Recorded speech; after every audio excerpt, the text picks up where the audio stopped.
Hello my dear NEET aspirants and welcome you all to your own platform PW. This is your physics mentor Gaurav Tiwari and today we are going to complete the chapter called as Motion in a Straight Line in one shot. My dear aspirants, this is an easy chapter and it can give you 4 easy marks, and in this lecture I have included lots of numerical problems along with their detailed conceptual explanation. My dear kids, I assure you, if you watch this lecture till the end, you will feel confident about each and every topic of this chapter.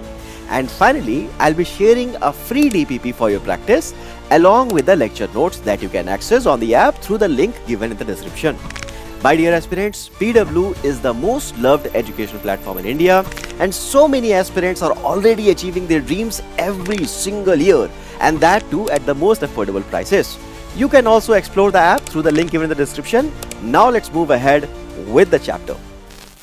So alright my dear NEET aspirants, so for better understanding of all the concepts of this chapter, we have divided it into two parts, right? In the first part, we are going to talk about the terms of motion. So we are going to talk about what is position, distance, displacement and all those things. Now, I will not be explaining you much about the theoretical part of it because many kids already know what is distance and what is displacement, what is speed and what is velocity. I'll tell you in brief, but better way of understanding these things is through the numerical problems, right? So this is a better way of understanding it. So while explaining the problems, you can understand that how and why these terms are different, right? And how to apply the concepts that you have understood, right? So that's a better approach to look at, understand all these terms. Once you have an idea about the terms of motion, then we will talk about the application part, which is the part 2. Here we are going to talk about equations of motion and motion under gravity primarily, right? So this is going to be our strategy for this particular chapter. So without any further delay, let's start with the chapter. And if I have to tell you that if how many marks are allotted in the previous years, so these are the concepts. And if you observe the previous year papers, you will find that at least one question is there from this chapter. So yeah, so 4 easy marks you can get from this chapter, right? Now, before we understand any of it, right, we are just understand that we are looking into kinematics, right? So when we talk about kinematics part of the motion, right, you see that when we are talking about the motion, right? So what part of motion we are discussing right now? We are only discussing the kinematics of the motion, right? So if they are saying that, if anyone is saying that we are doing the kinematic analysis, that means we are not interested in what kind of forces are acting on the body. Think about it. If the body is like this, right, and it is at rest, so this body will not move unless you apply a force on it. If the body is moving already with a speed, let's say 20 meters per second, so it will not change its speed unless you apply a force on it, right? We already know that from Newton's law. But we are not interested in that. Like, we are not interested in calculating the values of forces. That's a dynamic analysis. That's a separate part of physics. We'll be doing that in upcoming part. But right now we are interested in kinematics of the motion. That is, we are only interested in terms of motion. That is, we are analyzing the motion without talking about the forces involved in it, without talking about the cause behind the motion. What is the cause behind the motion? The force. We are not going to talk about the force when we are talking about the kinematics. We are dealing with the terms of motion, right? So this is what we are going to do, right? So now, these are the terms that we are going to talk about. So the first thing that we have is position and reference point. Now, this thing seems very trivial, but is actually one of the most important things when you deal with the terms of motion at NEET level, right? Try and understand that. After these things, you will develop your concept. This is the base on which your entire chapter is going to depend upon. So I'll suggest you to focus very clearly, very sharply on the initial part. Once your initial understanding is very clear, then you can solve the better problems as well, right? So what is position and reference point? So reference point in physics, in this particular chapter of kinematic analysis, every time you will decide the position of an object relative to some reference point. Let's say the object is 5 meters away.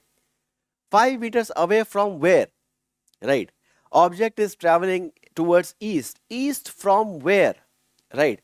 So you see that every time you have to, when you are defining how far the object has traveled and in which direction it has traveled, you have to define the reference point first, with respect to which you can calculate all the parameters and their directions, right?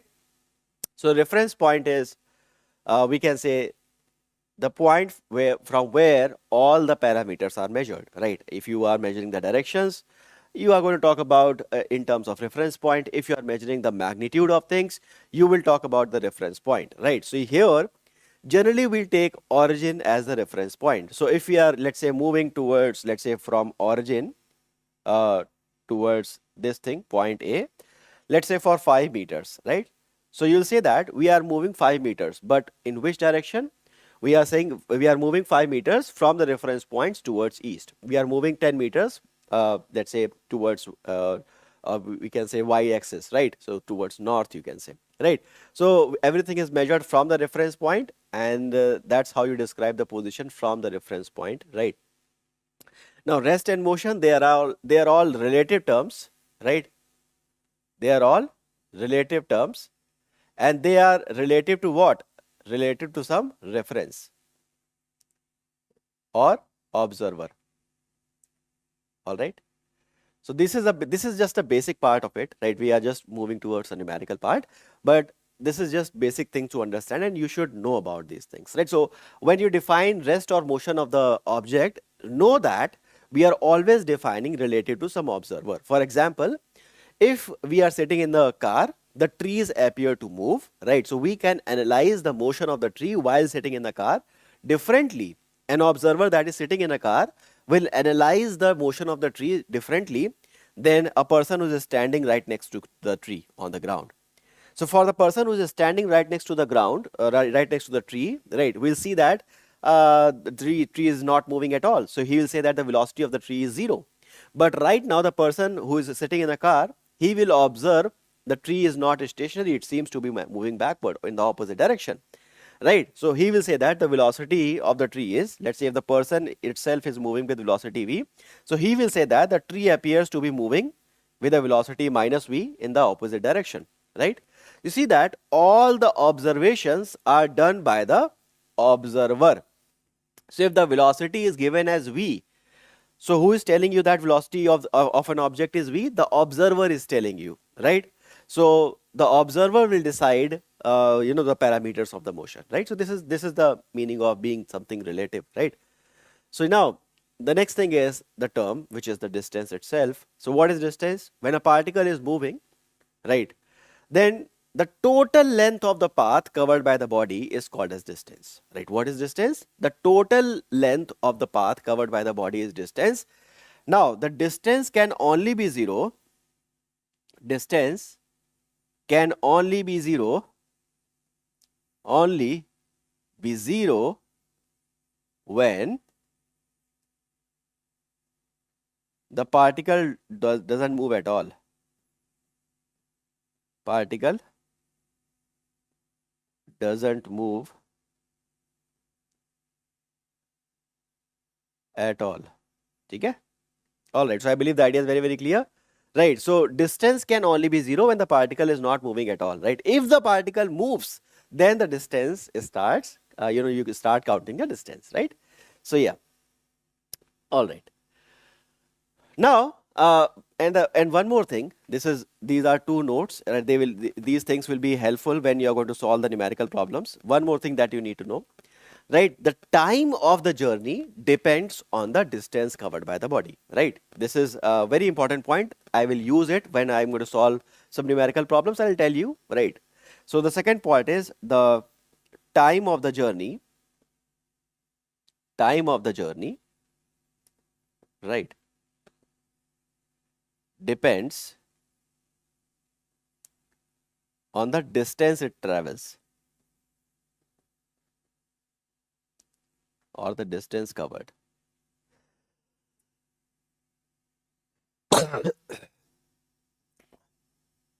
All right. So here we have, right, a boy is traveling 4 meter in north and 3 meter in east. Find the distance by the body. Simple. He's traveling this is a simple east, west, north, south directional coordinate, right?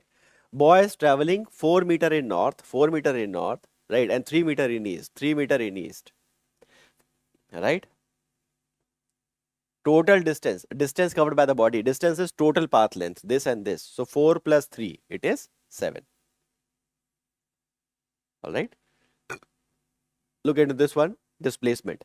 Now the displacement is, displacement doesn't depend on the path, right? Displacement is path independent. Displacement is a vector, right? Distance was a scalar quantity. Now, which is path independent. What is that? Path independent. All right. The meaning of this being path independent is it does not depend on the path of the journey, right? It only depends on the value of displacement depends on the initial and final position of the body, right? Whenever you want to calculate the displacement, you will only focus on where is the initial position, where is the final position. Now, this line is going to help us when we are going to solve some really good numerical. I will tell you and I'll show you how to solve them, right? So the displacement depends on, it does not depend on the path, it only depends on the initial and final position of the body, right? So whenever you are going to calculate the displacement, you will only look at where is the initial position and where is the final position, and then you will be able to calculate the value of displacement, right? Okay. So now, one way of writing the location of a particle is this, right? Let's say the particle is here and this is east. So you will say that particle is, let's say, 5 meters towards east from the reference point. This is one way of, saying the displacement, because you have told the direction as well as the magnitude, right? That's a vector quantity, right? But right now, you have to represent it in a better way, right? This is not grade 9th, so you have to represent it in a better way. So now we are upgrading the way we are explaining the value of displacement, right? We'll not say that only east or west is there, right? Let's say this is x-axis and this is y-axis. So first of all, let's say a particle A is traveling from the reference point on the x-axis for 5 units. So the particle is covering, let's say, 4 units from here to here till the point A, right? So 4 units, that is the distance traveled by the particle. So what is the displacement of that? So displacement of particle A is 4 I cap. That's how you write it. 4 I cap. Another particle is traveling on the y-axis, let's say from here to here, right? So he is traveling, let's say, 3 units. 3 units on y-axis. So you see that displacement of particle B is 3 times, along the y-axis the unit vector is j vector, right?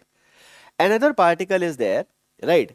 That moves like this, particle C. First it travels 4 units along x-axis, then it travels 3 units on y-axis, and then it moves like this, right? Let's choose a different color. Another particle travels like this. First it travels 4 units on x-axis and then 3 units on y-axis and reaches another point C. So this is the path of the third particle, right? So how will you write the displacement of this particular particle? Right, so to write the displacement of this particle, you will say the displacement of this particle is effectively this much, right? This is the displacement of this particle, right? So the displacement of particle C is 4 units on x-axis, so 4 I cap plus 3 units on y-axis, 3j cap, right? So that's how you can represent the value of displacement. I believe the idea is very, very clear, right? That's how you can understand the value of displacement for all these situations. I believe the idea is very, very clear. That's how you denote it in a vector format, right? That's how you denote the whole thing in a vector format, right? So let's move ahead and talk about some numerical problems on the value of displacement, and this technique will help us in a very meaningful way, right? Now, if I have to tell you that anytime, if I know the value of displacement of any particular thing, right, I can calculate the magnitude very easily. So what is the magnitude of displacement? So magnitude of displacement vector for the particle C is under root coefficients square. So 4 square plus 3 square. So 4 square will be 16, 3 square will be 9, 16 and 9 will be 25. So under root 25 is going to be 5 units.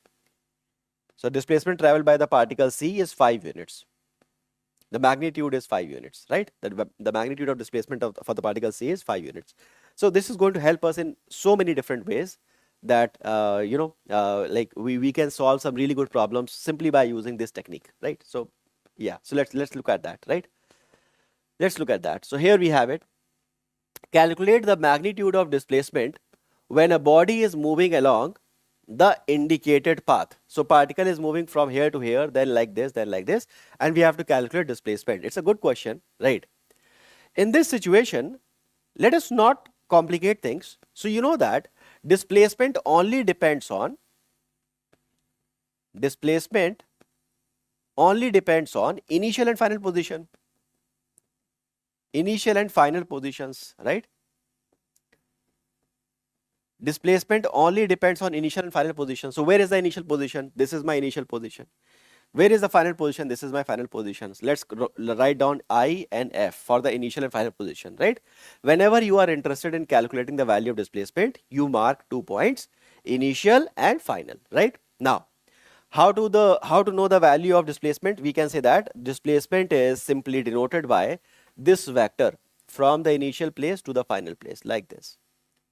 This is the displacement vector that we have right now, right? Okay. Now, displacement is path independent. So whatever path we have traveled is none of our concern, right? We need to know about this particular vector, right? Okay. Now, you look into that, right? This vector can be written as a sum of these two vectors, this one and this one. Yes or no? Right. So what is this vector? Let's call it A, let's call it B, let's call it C. So you are interested in AC, right? But AC can be broken down into this part and this part, right? Or you can say that when the particle is traveling from A to C, effectively it is traveling this much on x-axis and this much on y-axis, right? So this is delta x and this is delta y, okay? That's it. So what is delta x? We can say L plus L, 2L, L plus L. This is L and this is also L, this is 2L. And how much it has traveled along the y-axis? We can say it has only traveled along the y-axis, which is L, right? That's it. So what is the displacement in this situation? What is the displacement vector? So we can say the value of displacement in this situation is, delta x I cap plus delta y j cap. Right, so what is delta x I cap? It is 2L, right, along x-axis. It is 2L I cap and it is L times j cap, right? So this is how you can represent the displacement vector or AC vector, whatever you are saying it, AC vector or displacement vector is this, right? Now, if you want to write down the magnitude of this thing, because you have to calculate the magnitude of this thing, right? This is good enough. Magnitude of displacement. So AC, the magnitude of this thing is going to be under root coefficient square. This square plus this square. So under root 2L square plus L square. So it is 4L square and L square is 5L square. So L will come out of the under root and so it will be L root 5. Right? It will be L root 5. So displacement vector is going to be L root 5. So this is going to be L root 5. Got it? So this is the magnitude of displacement in this situation, right? Very easy to understand. Now, we could have done that directly, like apply the Pythagoras theorem and call it that way. But telling you just to tell you the method of how to approach better problems, this is a better way, just to calculate the displacement vector first and then get the magnitude of displacement vector, rather than using a very basic way of solving it. Because a good way of solving a problem will help you in solving better problems as well, right? If somehow you just solve this particular problem, you are not going to learn how to solve better problems, right? Let's understand that. Let's move ahead and talk about some good problems as well. So a person moves 3 meters to the east and then 4 meters to the west. So just to tell you the directions, this is east, this is west, this is north, and this is south, right? So a person is moving 3 units towards east. Let's call this as a reference point. The origin is a reference point. So here we have taken this as a reference point. Here we are taking origin as a reference point. So he is moving 3 meters towards east, okay, and then 4 meters towards west, okay. So let's say that initially how is he moving? Let's say this is a reference point. This is x-axis, this is y-axis. So he is moving 3 meters towards east. 3 meters towards east. In this direction, the unit vector is I cap, okay. So first of all, he is moving 3 I cap. All right. And then he is moving 4 meters towards west. West is this, right? He is moving 4 meters towards west. So in this direction it is I cap, in this direction it is minus I cap, the unit vector. So 4 meters towards west. So minus 4 I cap. Got it? All right. Determine the displacement from the starting point. So what is the displacement from the starting point? From here, the value of displacement, he goes 3 unit this way and then 4 unit the other way. So the displacement will be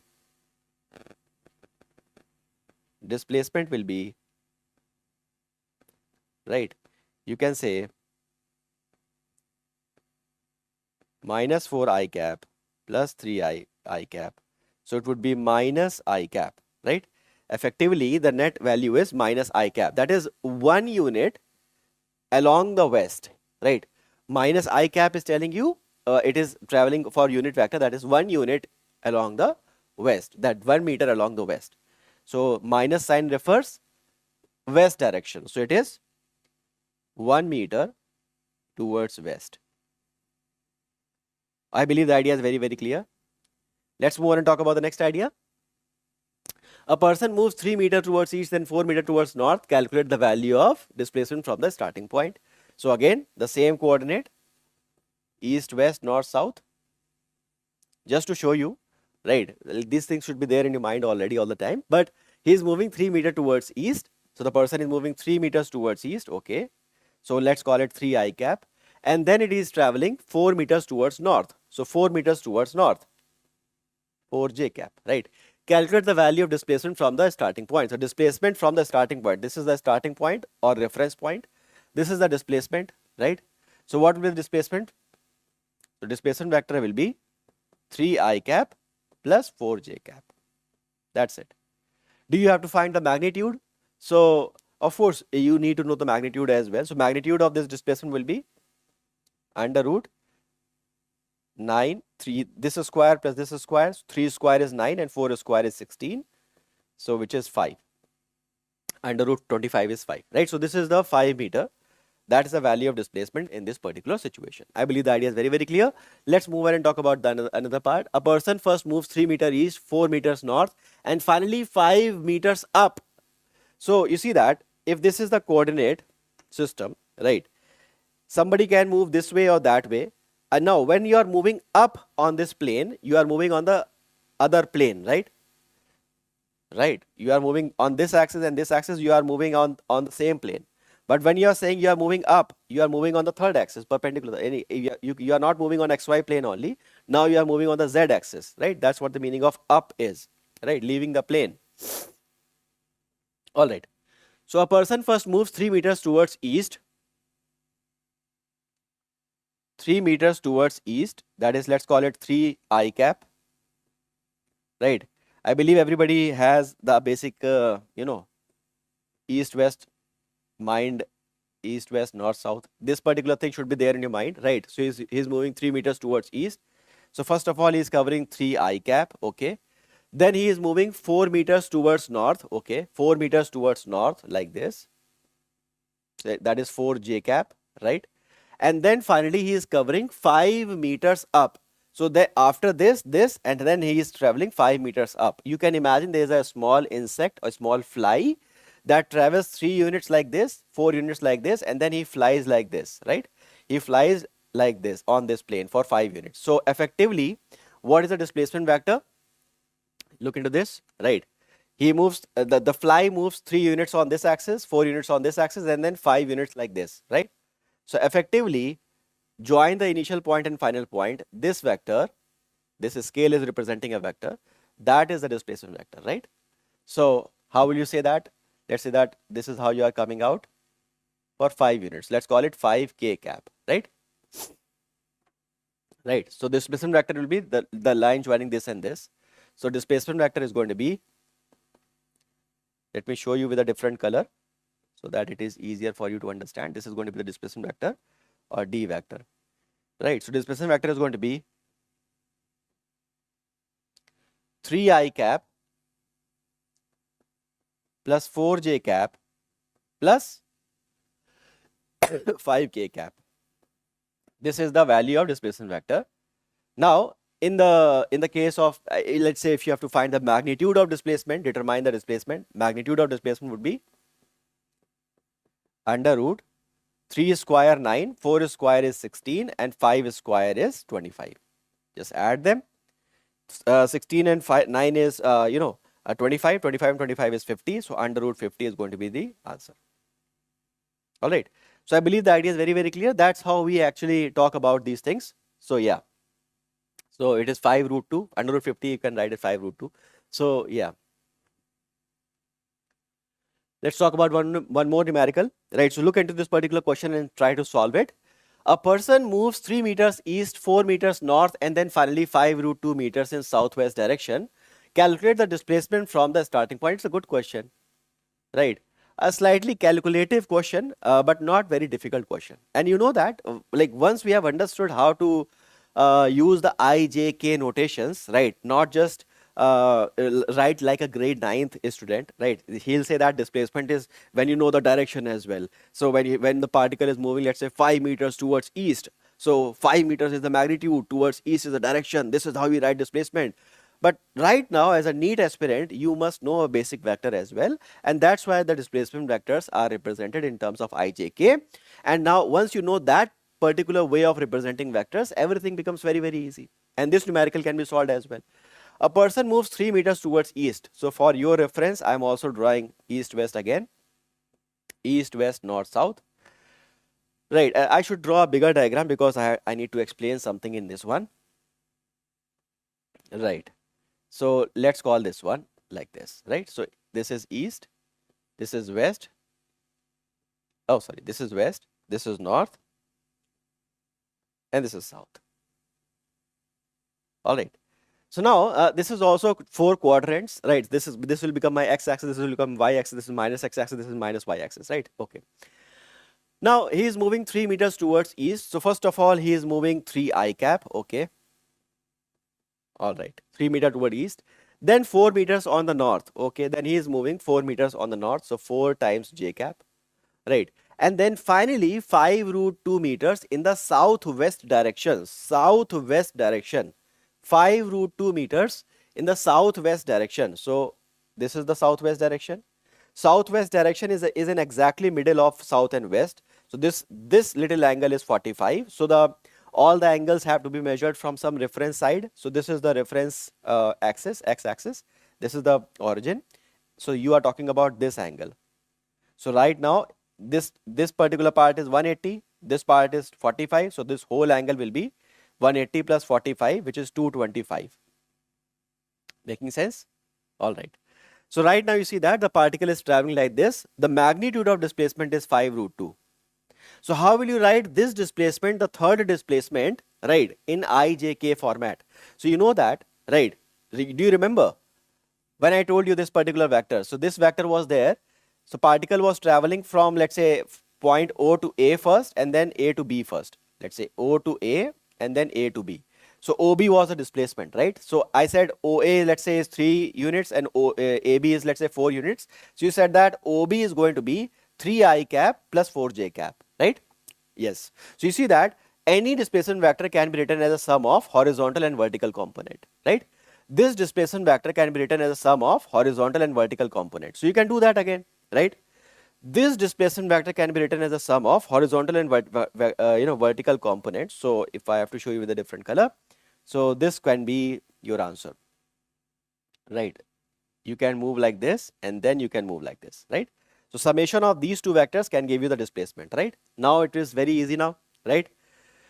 You see that this is the horizontal component and this is the vertical component. So what is this component? It is 5 root 2, right? 5 root 2 horizontal component cos theta, cos 45. But in the third quadrant, it is 225. So cos 225 is cos 180 plus theta. So I can write it cos 225, right? And in this particular value, this one is, you see that this vector is towards the negative x-axis, right? So I can even simplify it. So let's not go into 225 category, because some kids do not understand trigonometry really well. So let's try to simplify for everybody, right? We can further simplify it without any problem. So trigonometry will not be a big problem for you, right? ठीक है. So right now you see that this angle is 45. You need to know this vector and this vector, right? So this particular displacement vector can be written as a sum of these two vectors. So you can say that this is 5 root 2. So this is 5 root 2 cos 45. This is the magnitude of this particular arm, है ना? And this is going to be the 5 root 2 sin 45. This is the magnitude of this particular arm, right? Okay.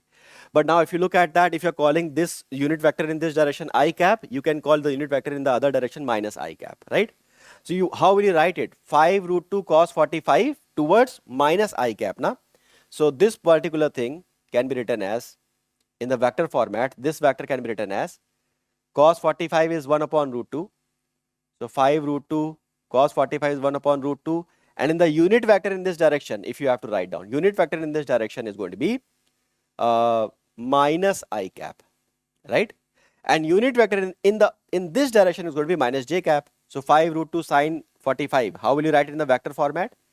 5 root 2 sine 45. Sine 45 you can write 1 upon root 2, right? This is the magnitude and direction is minus j cap. So minus j cap. Got it? So now once you know this vector and this vector, you can just add them up and get the displacement vector. So what is the displacement vector for the third case? So for the third particle, displacement for the third particle, the displacement for the first one, displacement for the first displacement, second displacement, and third displacement, right? So third displacement is going to be sum of this and this. So it is 5 root 2 and this will cancel out.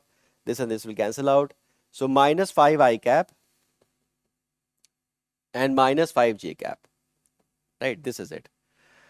So you see that a person is moving first of all 3 I cap, then he travels 4 j cap, then he travels this particular vector, minus 5 I cap, minus 5 j cap. So what is going to be the effective displacement? So the net displacement is going to be, right?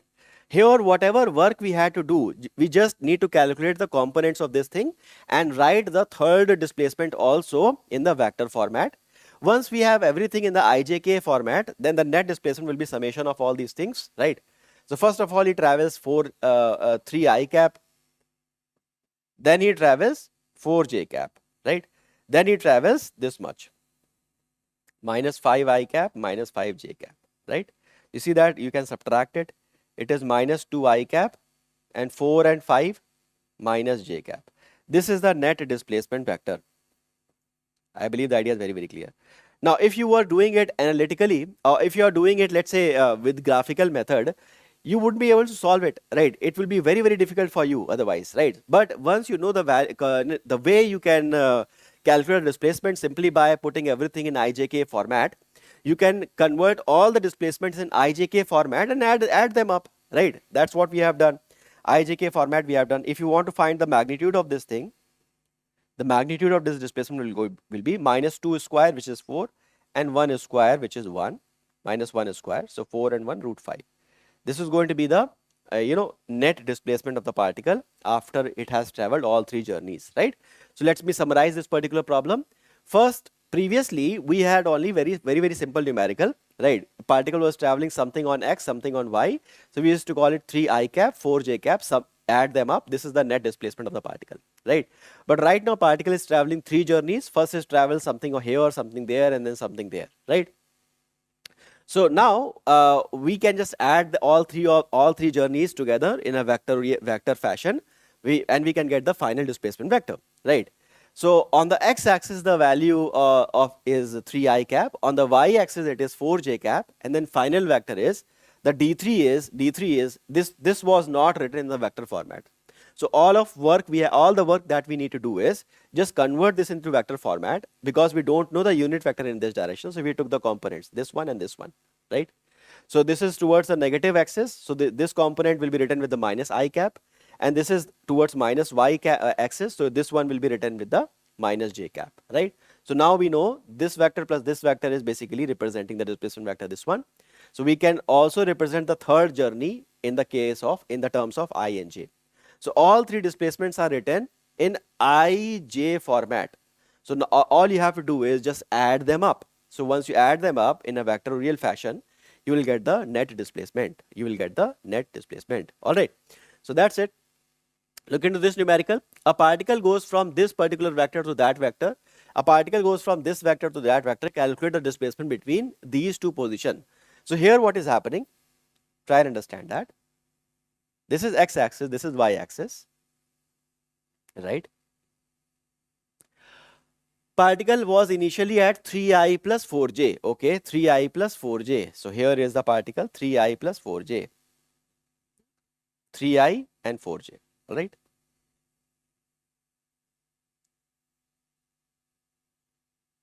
All right, this is the initial position of the particle, first position of the particle, right? 3i and 4j, okay. Now, let's call the position vector of the first one, r1 vector. Initially where the particle was, this was the position vector of the particle, 3i and 4j, right? So this tells us if you want to go to a place where the particle was located initially, you have to travel 3 units on x-axis and 4 units on y-axis. If you want to go to the particle where the particle was there initially, so you need to move 3 units on x-axis and 4 units on y-axis, right? This is the initial vector. After that, it travels 5i cap plus 7j cap. 5i cap plus 7j cap. Now, to know the final position of the particle, you need to travel 5 units on x-axis and 7 units on y-axis. So 5 units on x-axis and 7 units on y-axis. This is the second position of the particle. You call it R2 vector, second position vector. So what is that? R2 vector is 5i cap plus 7j cap. What does that tell you? It tells you that if you want to reach to the particle in a final position, in the second position, right, you need to travel 5 units on x-axis and 7 units on y-axis. I believe the idea is very, very clear. Right. Now, to know the displacement traveled by the particle, what is the displacement? If I have to show you with a different color, right. So this is the initial place, this is the final place, this is how the particle is going, right. So this is the displacement vector. Let's call it d vector. So now, whenever the particle, whenever you have this situation going on, right. So basically this vector, vectorially if you look at that, this is the difference of these two. This vector is representing the difference of these two, right. So whenever a particle is moving from a place where you know the position vector is r1, so r1 is the position vector of this particular thing, to another place where the position vector is r2, right. Whenever a particle is moving from one place to another place such that you know the position vector of the first position and position vector of the second position, right. When you know the position vectors of the locations, right, then the displacement vector is the difference of position vector. So as you can see in the vector diagram, you know that this vector is joining head to head, so basically it is representing the difference of these two things, r2 minus r1. So the displacement vector in this situation is going to be position vector of the second place minus position vector of the starting point or the first place, right. So just write it, right. So 5i plus 7j minus this thing, 3i minus 4j. All right, so it is going to be 2i cap and it is going to be 3j cap. I believe the idea is very, very clear. 2i plus 3j cap. This is going to be displacement between the two positions. If you want to know the magnitude of this displacement, so you just under root 2 square plus 3 square, which is going to be 5. All right, so I believe the idea is very, very clear. So remember that if you want to make a note out of it, so you can take the note, right. This is about the displacement vector, right. What is the displacement vector? This is about the displacement vector. This is about the displacement vector. So what is the displacement vector? Right. So before the displacement vector, you must understand what is a position vector of anything. So position vector of any particular place is basically the vector quantity that helps you to locate that particular point. So R1 vector is telling you how much you need to move on x and y axis to reach the point 1, right. Position vector is simply telling you the position of any particular thing with respect to a certain reference point. That's it, right. So what is the displacement vector? So displacement vector is, it depends on the first thing, it depends only on the initial and final positions, because it is displacement, right? And on this particular part, we will be solving a numerical problem as well. Then you will understand why I have written it at the first place, right? So displacement vector only depends on the initial and final position, and it is basically, it is represented by as a difference of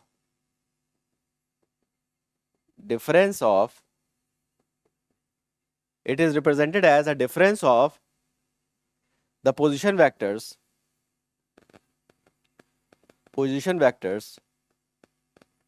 of the final and initial points.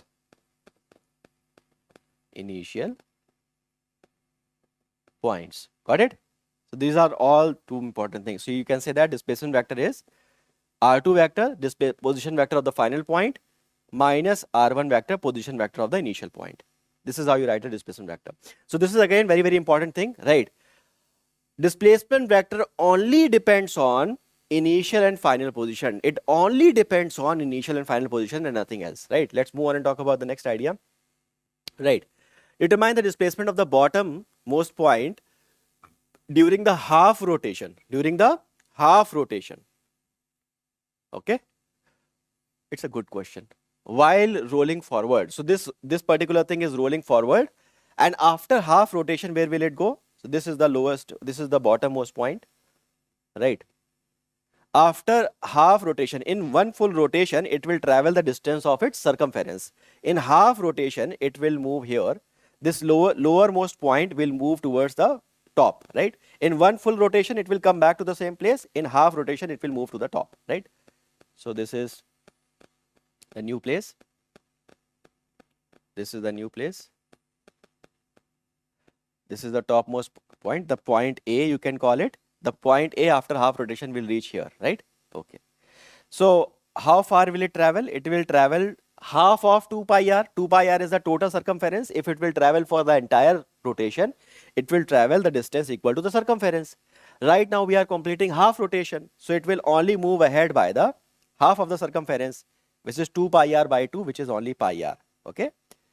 So horizontal distance it has traveled is pi r, right?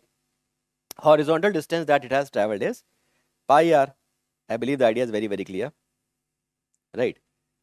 This is the initial point and this is the final point, right? So horizontal distance it has traveled is equals to pi r. So let's join them. This vector is pi r. Let's call it I cap. This is the original reference point. So this is my reference point. So I'll be measuring everything from here. So pi r I cap, right? From A, the particle has traveled, how it is traveling this much forward distance, this much distance on the x-axis. Now, it is also moving up. So it is also moving towards the topmost point. So it is traveling some distance in the vertical direction as well.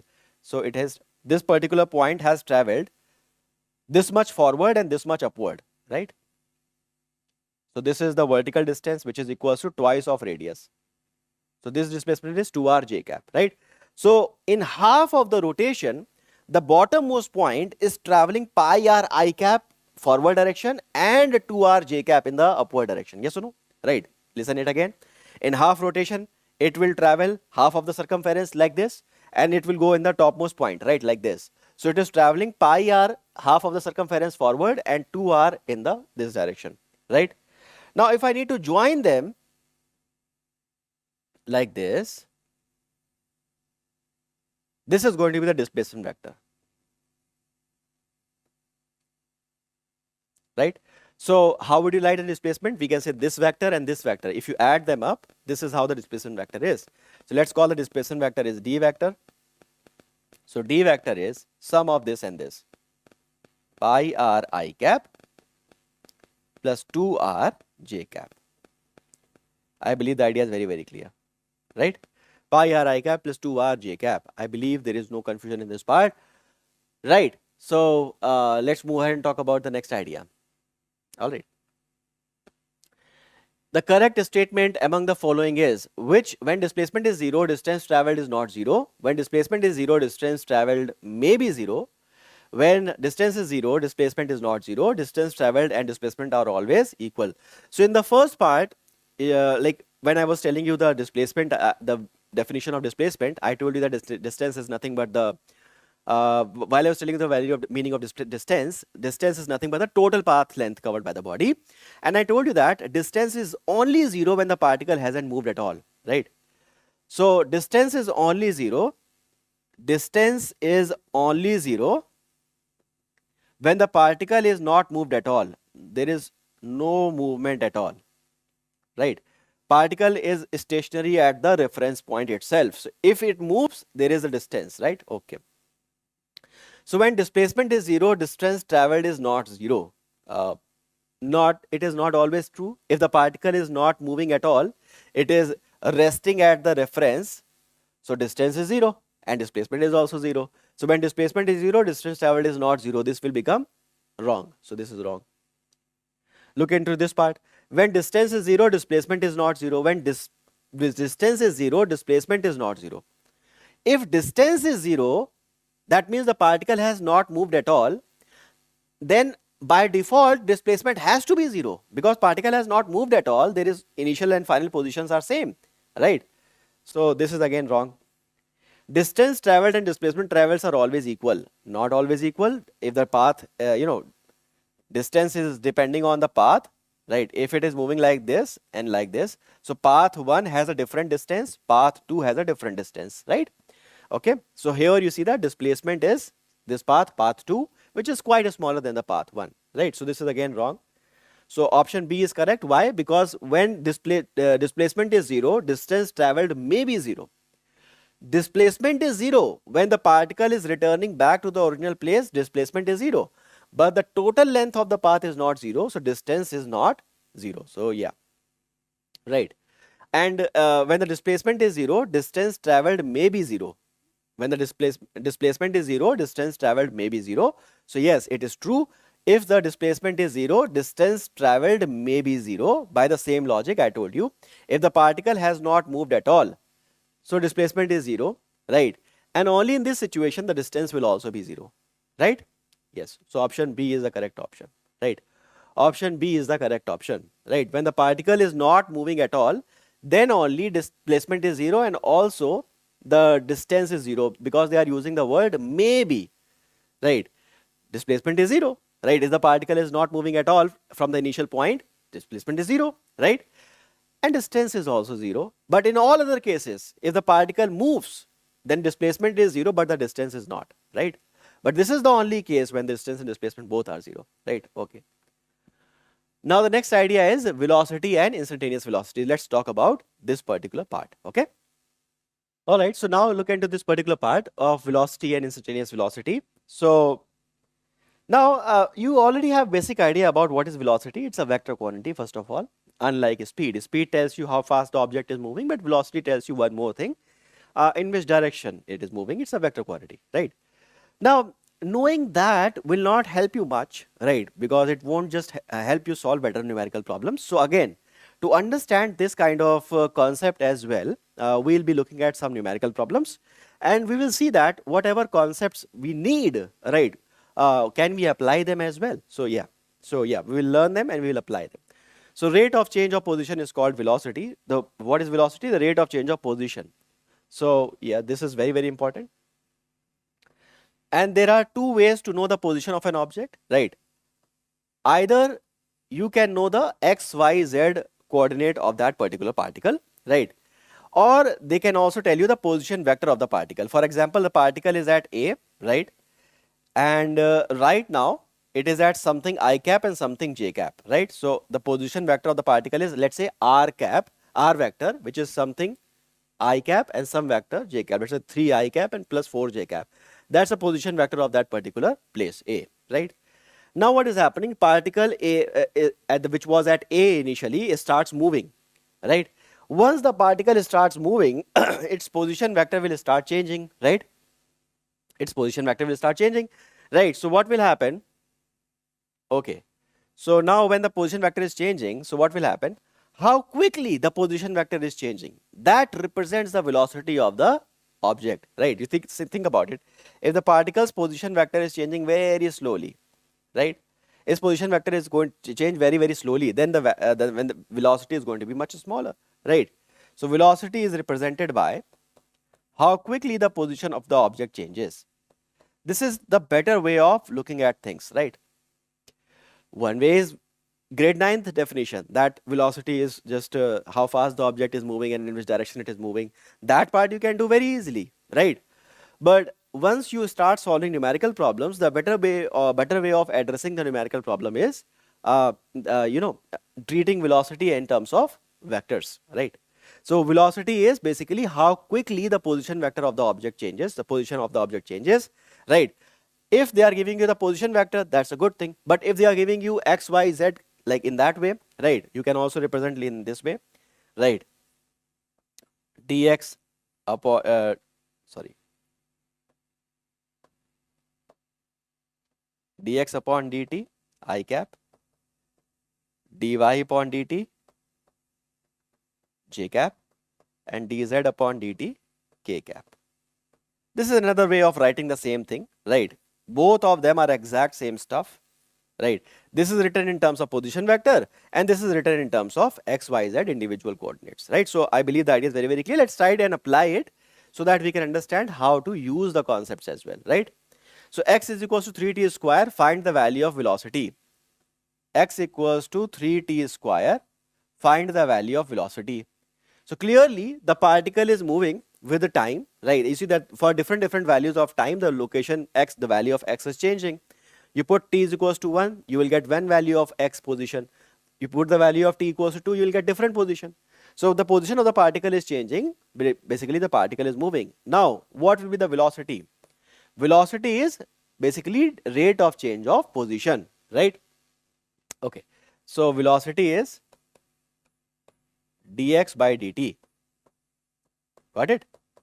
So just take the differentiation of this thing, differentiation of 3t square, d by dt of 3t square. So it is going to be 6t. All right, 6t. All right. So now this is going to be the velocity vector, right? Now if the motion is happening along x-axis, you can also call it 360 along x-axis, which is I cap. But yeah, this is it. So this is going to be the magnitude of velocity. So clearly they are writing it is the x-axis. So you can also write it in velocity vector will be 60 I cap, right? You can write in that way, right? Next is this. X is 3t square, y is 2t. Find the velocity. Now here you see that x is 3t square and y is 2t.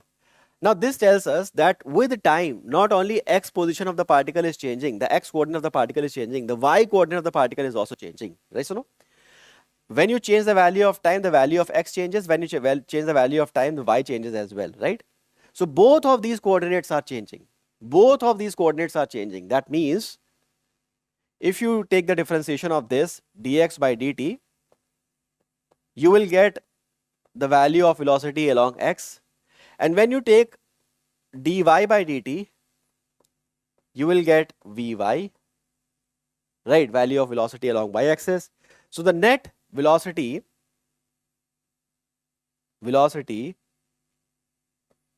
is vx plus vy basically, or dx by dt plus dy by dt. You can write it dx by dt plus dy by dt.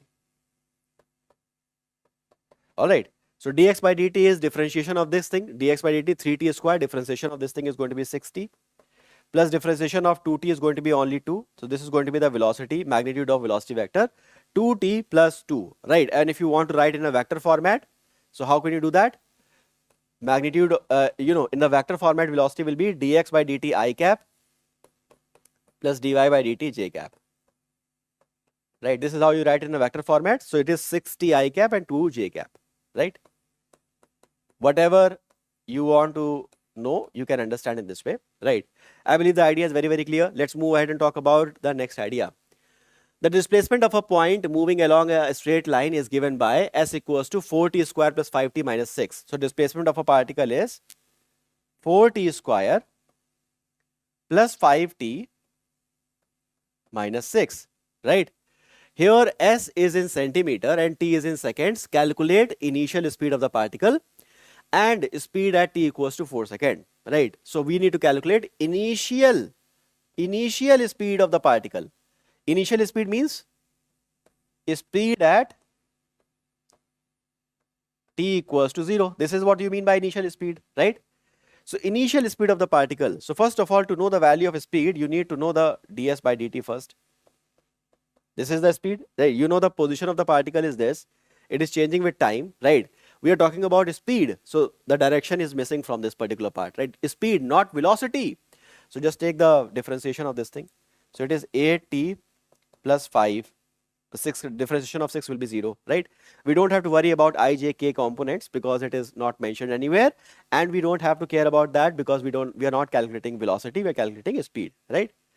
So this is the value ds by dt. Let's call this is the speed v, okay? 8t plus 5, okay? Velocity speed is 8t plus 5. So clearly you can say that speed is also changing with time. For different values of time, different speeds you will get. Now you need to know the value of speed at t equals to 0. So at t equals to 0, speed is going to be, just put t equals to 0 over here, 8 into 0 plus 5 or 5 meters per second. 5 meters per second. And the next thing is speed at t equals to 4. So once you know the basic relation, so speed at t equals to 4, put t equals to 4 over here, 8 into 4 plus 5. So 8 for the 32, 32 plus 5 is 37, right? 37. Now they are giving the, yes, okay, so s is in centimeter, so this is centimeter per second, right? Because the distance is given in centimeters, so it is centimeter per second. I believe the idea is very clear, right? So that's it. That's pretty much everything about this particular numerical. Let's move ahead and talk about the next one. A particle is moving along a straight line OX at a time t in seconds. The distance x is in meter of the particle from the position O is given by this, okay? So the position of the particle is 10 plus 60 minus 3 square. 10 plus 60 minus 3t square. How long would the particle travel before coming to rest? How long the particle would travel before coming to rest? Before coming to rest, that means the final velocity is 0, right? Before coming to rest, that means the final velocity is 0, right?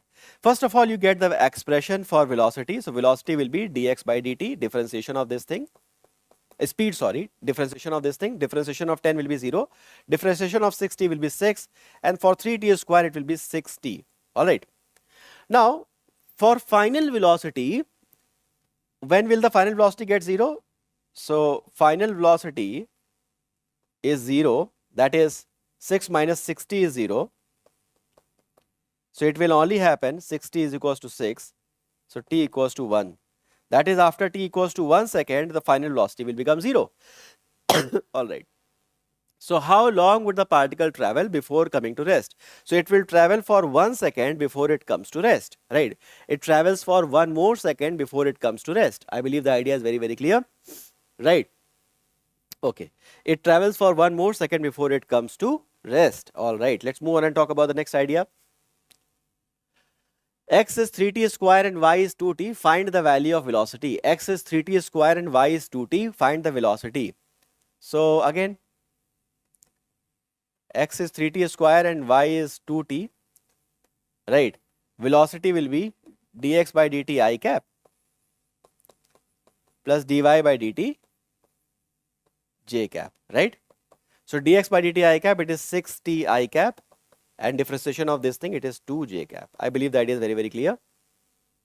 Now, let's understand speed. Speed, as I have already told you, speed is nothing but the simple idea about how fast the object is moving. And unlike velocity, velocity depends on the displacement of the particle. You see that?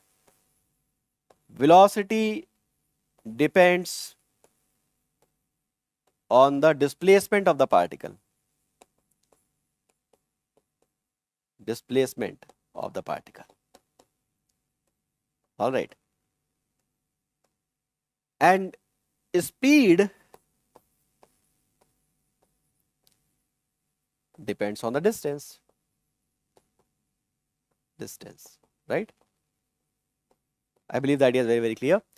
So speed is a physical quantity that measures how fast the object is moving, right? So what is the speed? Speed is simply distance by time. The speed of an object is simply the distance traveled by the object over time. Got it? The idea, I believe, is very, very clear. Right. Okay. Now, the next idea is average velocity. So average velocity, this is a very, very important idea, right?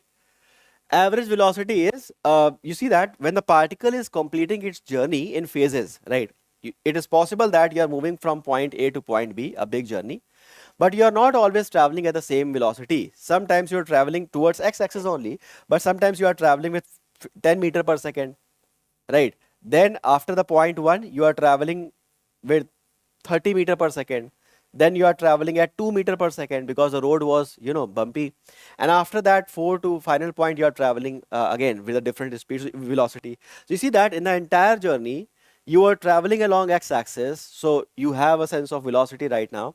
But the idea is, in this situation, the idea is, even when you are covering the same journey in the same direction, but the magnitude of velocity is different in different parts. Now, if I have to tell you how, like what was your average velocity for the entire journey, how can I give you one number for the entire journey? Here you were traveling 30, 25, 10 like that meter per second. But if I have to give you one number for the entire journey, how, at which if you were traveling, you would travel the same journey in a given time, right? So average velocity is total displacement upon time. Total displacement upon time. Total displacement upon time. Average velocity is total displacement upon time, right? This is how you calculate the value of average velocity, right? Let's have a look at some problem, right? Or total displacement, or I should call it net displacement, because total displacement doesn't make much sense. Let's call it net displacement upon time, right? Acha. One more thing I should tell you, that the time of the journey in all cases, the time taken in the journey,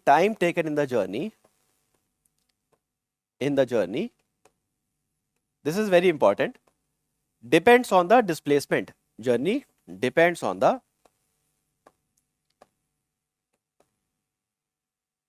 distance and not on the displacement. Why? If the particle is moving from point A to point B, right? This is the displacement, right?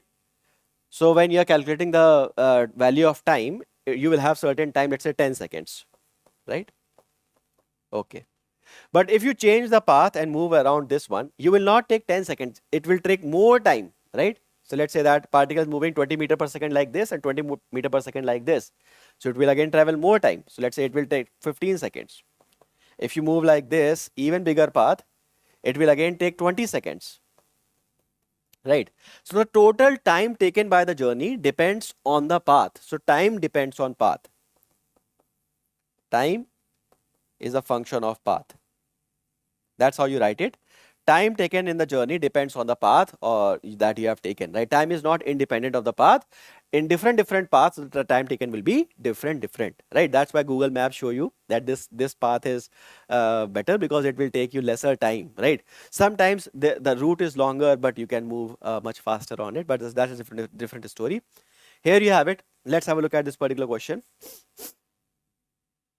A particle is moving such that the position coordinate xy are 2 meter and 3 meter at a time t equals to 0, 6 meter and 7 meter at time t equals to 2, and 13 and 14. It's a good numerical, right? It's from NCERT and it is also asked in some NEET paper, right? So they are giving you 3 positions of the particle, right? They are telling you that a particle is moving such that its position coordinate xy are 2, 3 at t equals to 0. At t equals to 0, its position vectors are 2 and 3, 2 meters and 3 meter. So let's call R1 vector as 2i cap plus 3j cap. Okay. At t equals to 2 seconds, it is 6, 7. So R2 vector is 6 I cap plus 7 j cap, right? And then after it moves 13 and 14. So at t equals to 5 seconds, it is 13 and 14, right? So R3 vector is 13 I cap plus 14 j cap. Okay. The average velocity vector from t equals to 0, t equals to 5 is. So you see that you have to calculate average velocity in this duration, right? Average velocity vector t equals to 0, t equals to 5. T equals to 0 to t equals to 5, right? You know the initial position vector. Initial position vector. And at t equals to 5, particle is finally here. So this is the final position vector. If you know the initial position vector of the particle and final position vector of the particle, can you calculate the displacement from these two? So the displacement vector will be R2 minus R1. Subtract this and this. So 13 minus 2 is going to be 11 I cap, and 14 minus 3 is going to be again 11 I cap, 11 j cap, right? So see that 13 minus 2 and 14 minus 3, okay? 11 I cap plus 11 j cap. This is the displacement vector, right? And the time taken in the journey t equals to 2, t is equals to 5. The time taken in the journey is 5 seconds. So the average velocity vector will be net displacement, which is 11I plus 11j upon time, right, which is 5, right? So you can take out 11 as common. It is 11 by 5 I cap plus j cap, right? So it is option D. Option D has to be the correct option. Option D has to be the correct option. I believe the idea is very, very clear. Let's move ahead and talk about the next one, which is converting the velocity unit. So converting the velocity unit is very, very easy, right? So sometimes they give you the options in one unit, and they give you the in the numerical data in another unit. So you have to convert the units. It's very easy. So if they are giving you x meters per second, so how many centimeter, how many kilometer per hour would that be, right? If they are giving you, let's say, y kilometer per hour, so how many meters per second that would that be? So doing that is very easy. So understand from this one. In place of a kilometer, you can write 1000 meters. And in place of a hour, you can write 3600 seconds, right? So you see that you cancel out this and this and this and this. So it is 5, it is 18. So what is that? It is y 5 by 18 meters per second. Got it?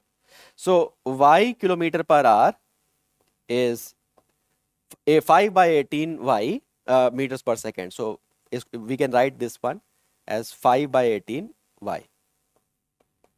5 by 18 y meter per second. So if something is written as y kilometer per hour, you can just multiply that y with 5 by 18. You can write that in meter per second. Similarly, x meter per second. So in place of meter, you can write down 1 upon 1000.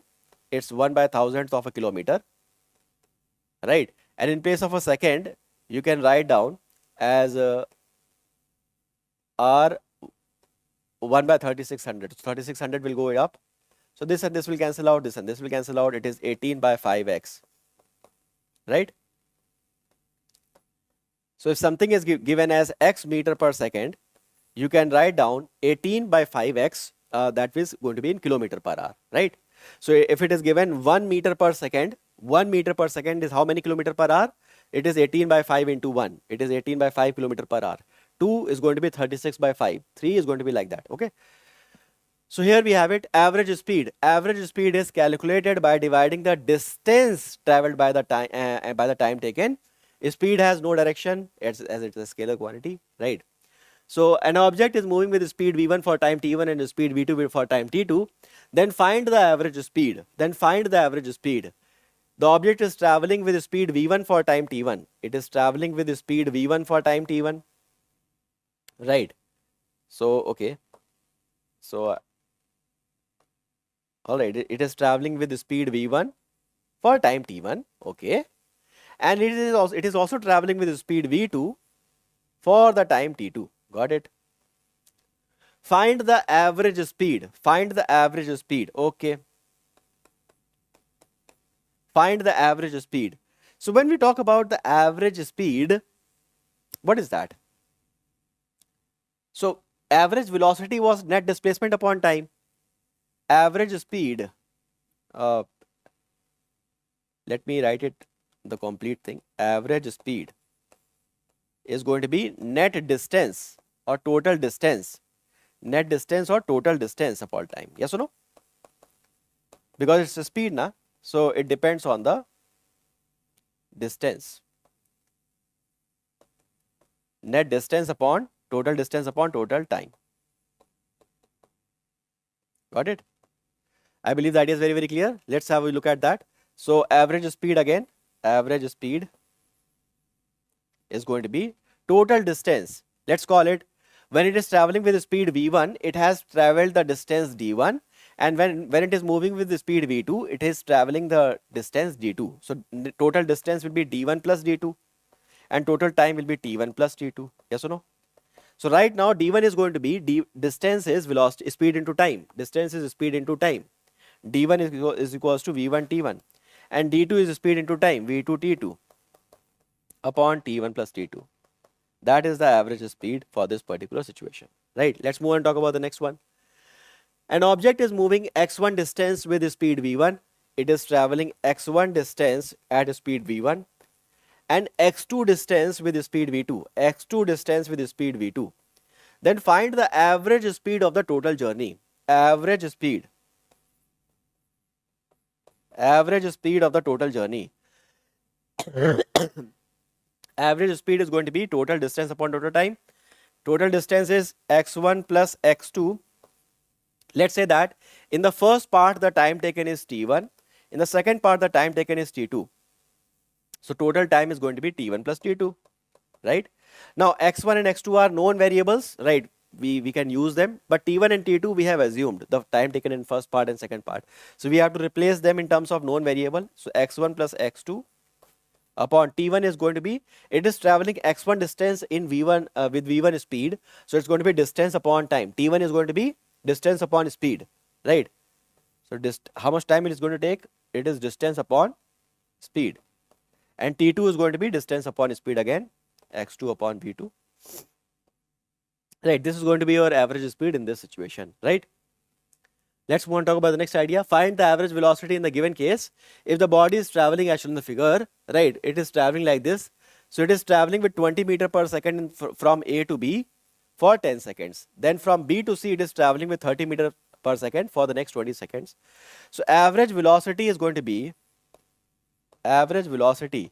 In this journey, whatever distance is traveled, the same displacement is also traveled. Na? So in this particular situation, it doesn't matter what you are calculating average speed or velocity, because distance and displacement are same.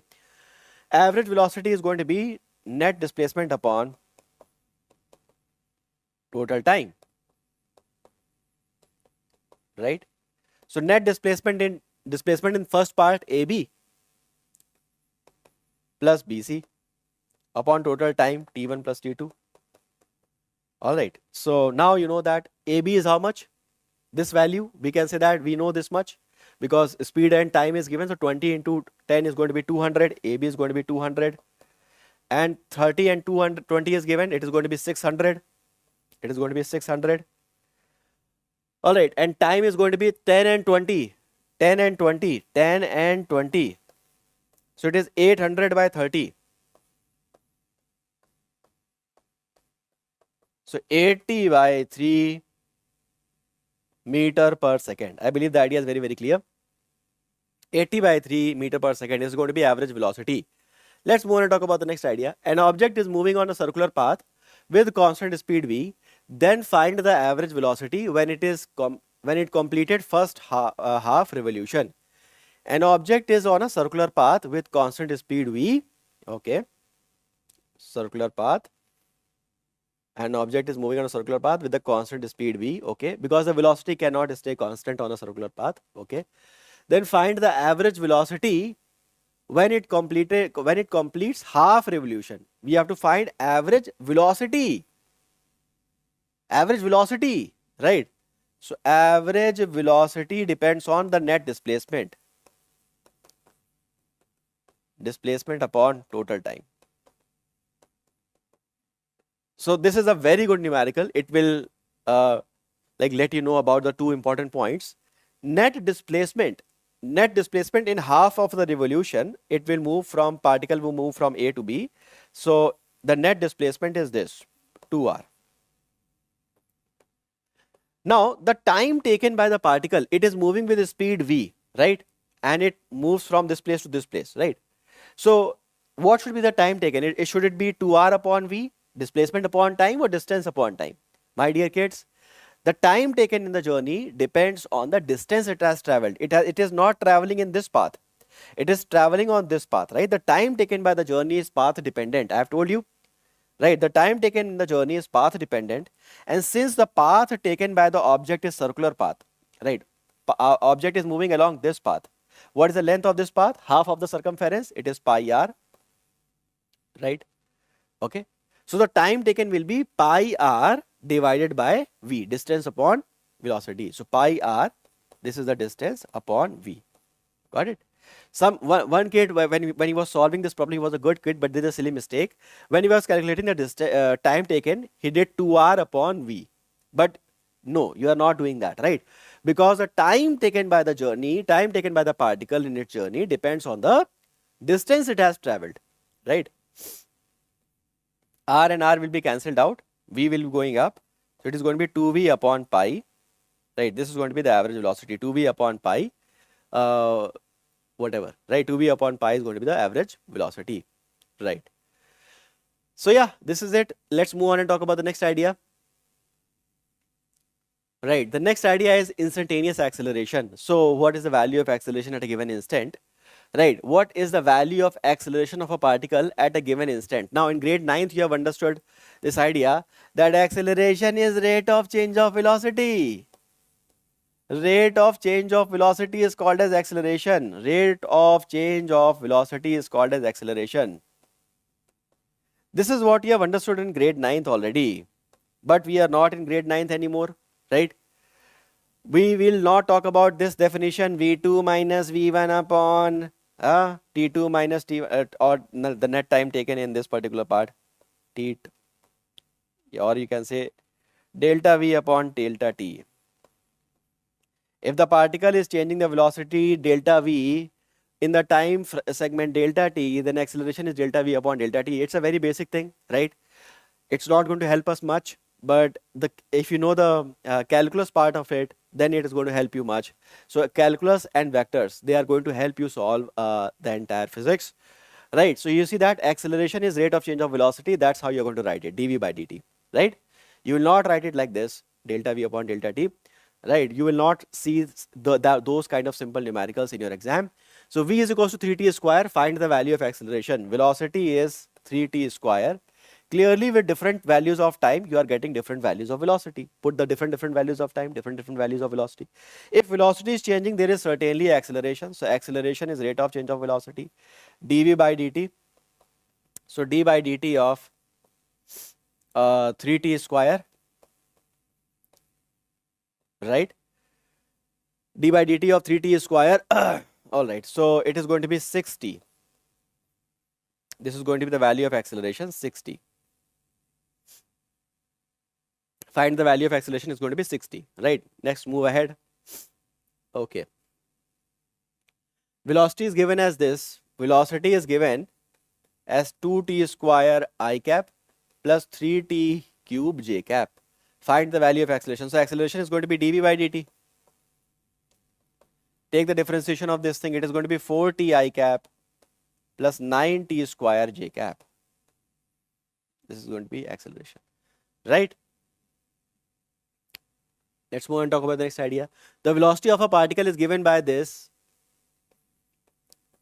2t square minus 4t plus 3. Where t is time in seconds, find the acceleration at t equals to 2 seconds. Okay, find the acceleration at t equals to 2 seconds. So clearly velocity is changing with time, that is there is acceleration. Acceleration is rate of change of velocity, dv by dt. So it is going to be 4t minus 4 and differentiation of 3 will be 0.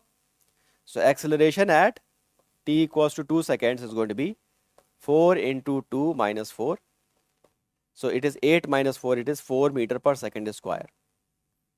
All right, I believe the idea is very, very clear.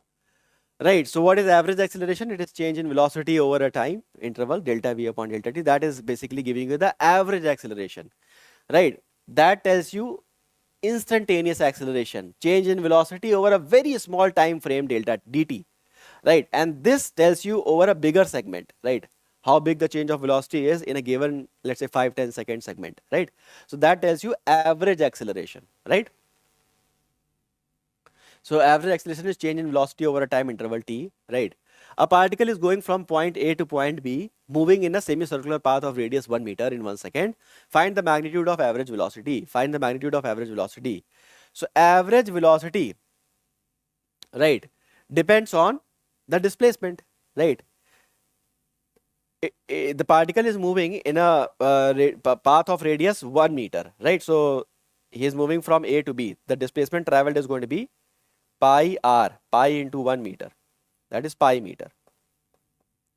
The displacement traveled by the particle is pi meters, right?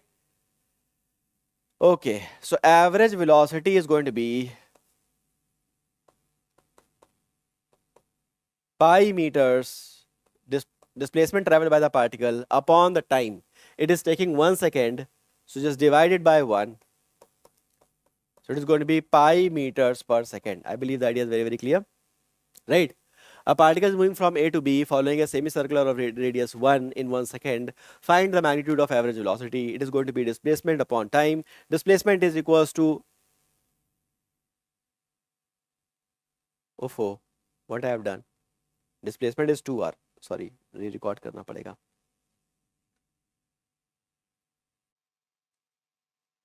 So look into this numerical. What it is saying that a particle goes from A to B, moving in a semicircular path of radius 1 in 1 second. Find the magnitude of average velocity. So first of all, you have to find the value of average velocity. So it depends on displacement of the particle. When it is moving from A to B, what is the displacement of the particle? Displacement of the particle is going to be twice of radius. Radius is 1, so it's going to be 2 units, 2 meters, right? Time is 1 second, so average velocity is going to be total displacement upon time, which is 2 meters per second. So I believe the idea is very, very clear. Option B is going to be the correct option. Let's move ahead and talk about the next one. A particle is moving with a velocity 3 meter per second in the east direction. After 3 seconds, its velocity becomes 4 meter per second. In the north direction, what is the average acceleration of the particle? A particle is moving with a velocity of 3 meter per second towards east. Particle is moving, let's say this is the coordinates east, west and north, south, just for the reference, right? So it is moving with a velocity of 3 meter per second towards east. So 3 I cap, okay. After 3 seconds, right, okay, after 3 seconds, so after 3 seconds, what happens?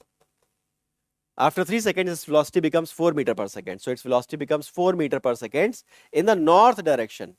So it travels for 3 meter per second like this, and then after that it starts traveling with 4 meter per second towards north. What is the average acceleration of the particle? What is the average acceleration of the particle? So particle basically changes the speed, velocity for sure, right? Right, you see that. If the velocity is changed, that means there is acceleration. That means there is an acceleration. There is no doubt about it, right? Initially the velocity was 3 I cap, finally the velocity becomes 4 j cap over the time interval of 3 seconds, right? So initial velocity and final velocity, so acceleration is going to be change in velocity over time. What is the change in velocity? Final velocity is 4j. Initial velocity is 3I, right? Time is 3 seconds. This is going to be the value of acceleration, right? I believe the idea is very, very clear, right? All right. Now let's understand different types of linear motion and then solves, this is going to be, we are entering into the application part of things, right? So far what we have learned is, we have learned the terms of motion. Now we are entering into this slowly in the application part of the motion, right? So we have uniform motion, we have non-uniform motion, we have uniformly accelerated motion, right? This is going to be the most useful thing for us, right? Uniform motion is the motion that stays uniform. As the name says, it stays uniform. That means there is no change in the velocity, right? Acceleration is zero in this situation, right? That is the uniform motion, okay? Non-uniform motion is a motion where the acceleration is not zero, right? Right. So particle is accelerated basically. So non-uniform motion means acceleration is not zero. So there are two possibilities. Acceleration is not zero, but it is constant. Acceleration is not zero, but it is constant. It doesn't change with time, right? Particle is changing the velocity. Acceleration is not zero, but it is constant. Particle is accelerating with 2 meter per second. So right now, the particle was, let's say, was moving with 2 meter per second. Acceleration is, let's say, 2 meter per second square, right? In the first second, its speed will increase and it will become, after 1 second, it will become 4 meter per second. After another second, it will become 6 meter per second. After one more second, it will become 8 meter per second. Just like that, its speed will continue to increase, right? So it's a constant acceleration going on. And if the acceleration is constant, the motion is non-uniform. But what kind of non-uniform motion is there? We have uniformly accelerated,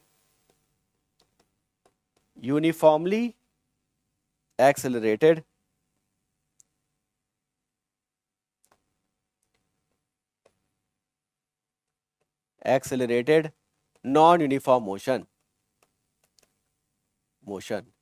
Uniformly accelerated non-uniform motion. I believe the idea is very, very clear. Or you can also call this motion simply as uniform acceleration motion, right?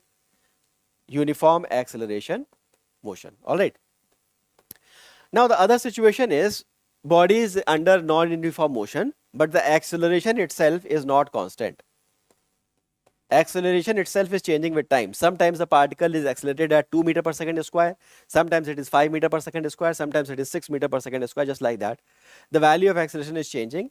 Then it is non-uniformly accelerated, non-uniform motion.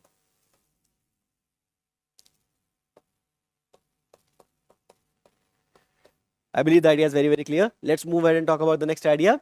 The next thing is called as reaction time. Very interesting idea and very important concept, right? You will find some numerical on the NEET papers based on this reaction time concept, right? Very interesting idea. Let's understand that reaction time. What is it? So reaction time is, sometimes when we look at the object or look at the stimulus, for example, let's say that this is the car, okay? Right. And this car, let's say, is moving in this direction. All of a sudden, some animal, let's say a dog, jumps in front of the car. A dog jumps in front of the car. This is the dog, right? So it jumps in front of the car. So what happens? You will immediately try to put the brake, right? So there is one stimulus, right? Why did you put the brake when you were driving? Right, because there was a stimulus. This dog came in front of your car. That was the stimulus that motivated you to apply the brakes, right? So stimulus was looking at the dog and reaction was applying the brakes, right? Okay. So this is a stimulus and this is reaction or response, all right? Stimulus is looking at the dog, oh, it's in front of my car, and response is pressing the brake pedal. The time difference between stimulus and response is called as reaction time. The time difference between stimulus and response is called as reaction time. So you saw the dog, after half a second, you applied the brake, right? If the driver were drowsy, right, or if he had taken some, alcoholic substance or all that. So what happens? His reaction time will increase, right? If he's drowsy, okay, there is a dog, then he will apply the brake in a slow manner. Then in that particular situation, what will happen? The time taken will increase. I believe the idea is very, very clear. So we will say that the reaction time depends on how alert the driver is. That is why it is fined. Sometimes the drivers are also using mobile phones while driving, right? So that also increases the reaction time. So I believe the idea is very, very clear. The reaction time is, first of all, if I have to write down, reaction time is, what is reaction time? Reaction time is the time difference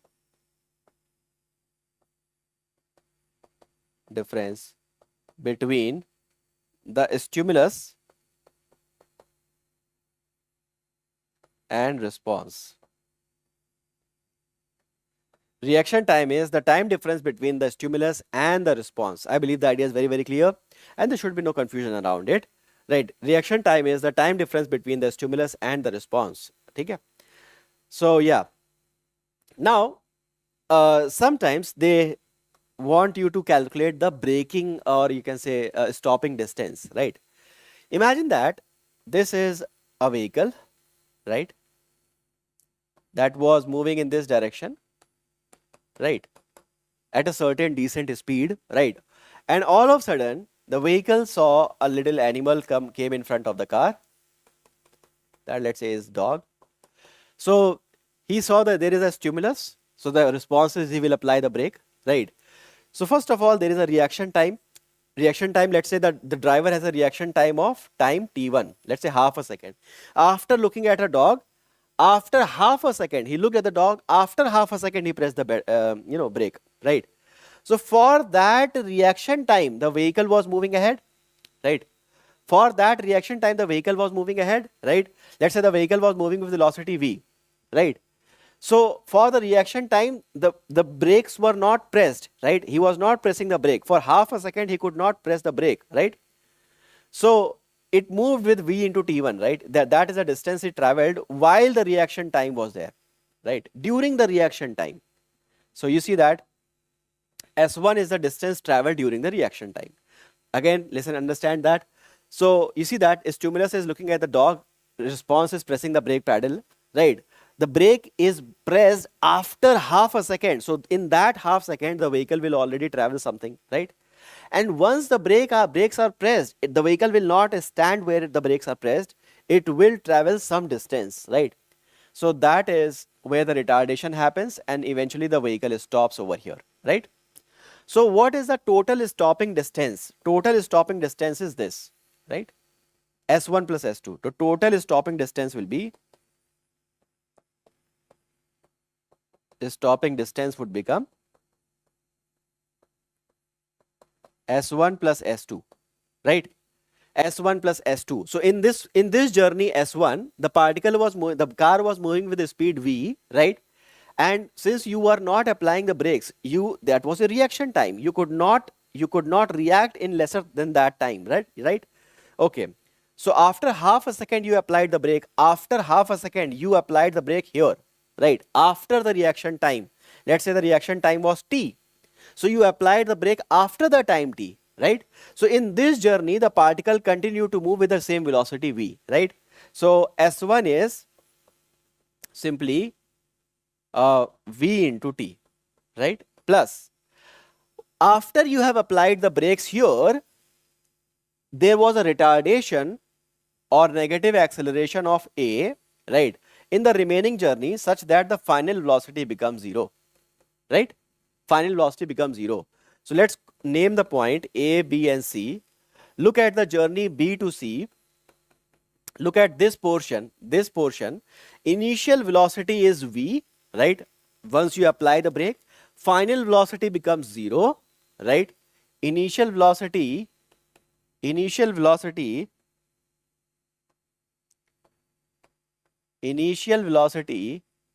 is v, final velocity becomes 0, right?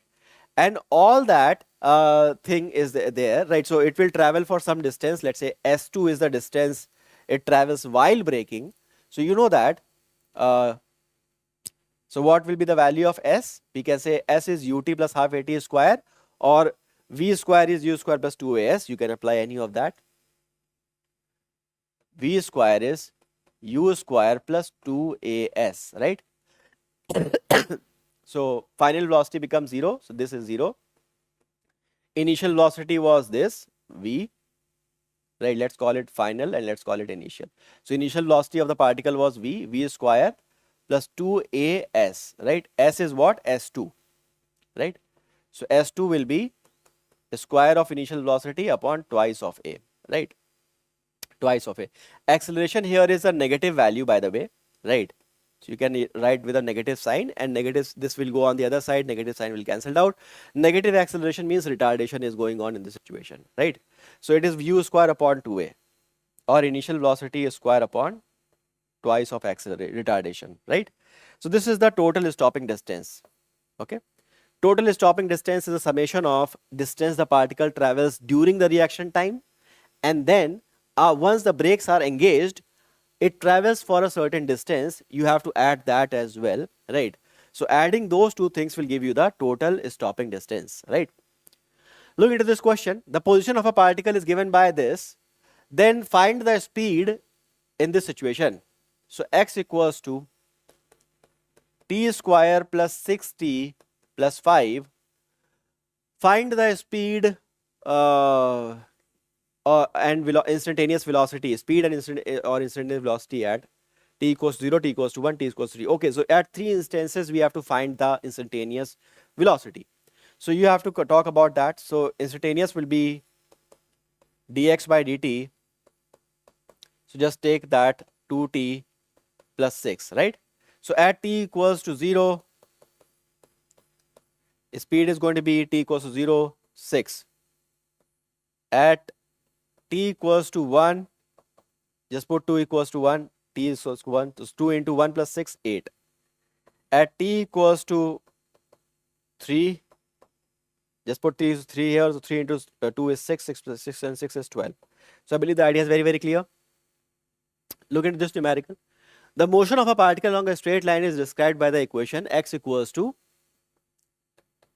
8 plus 12t minus t cube, where x is in meter, t is in second. The retardation of the particle when its velocity becomes 0.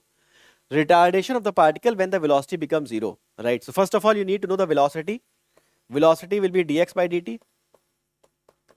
Differentiation of 8 is 0. For 12t, differentiation is 12. For 3t square, differentiation is 3t.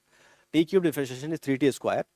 Now, the final velocity is 0, right? Clearly, velocity is reducing to 0. There is a retardation or negative acceleration, right? The velocity will become 0 when this thing becomes 0. This is velocity. 12 minus 3t square becomes 0. So 3t square is 12. T square is 4. T is 2. So at 2 seconds, velocity will become 0, right? Okay. So the retardation of the particle when that happens, retardation. So you see that once we know the value of time when the velocity becomes 0 is 2 seconds, calculate the value of retardation at that. So value of velocity is this. So differentiate velocity and you will get the acceleration, or in this case retardation, which is 12 minus differentiation of 12 is 0. So is for 3t square, differentiation is going to be 60, right? Okay.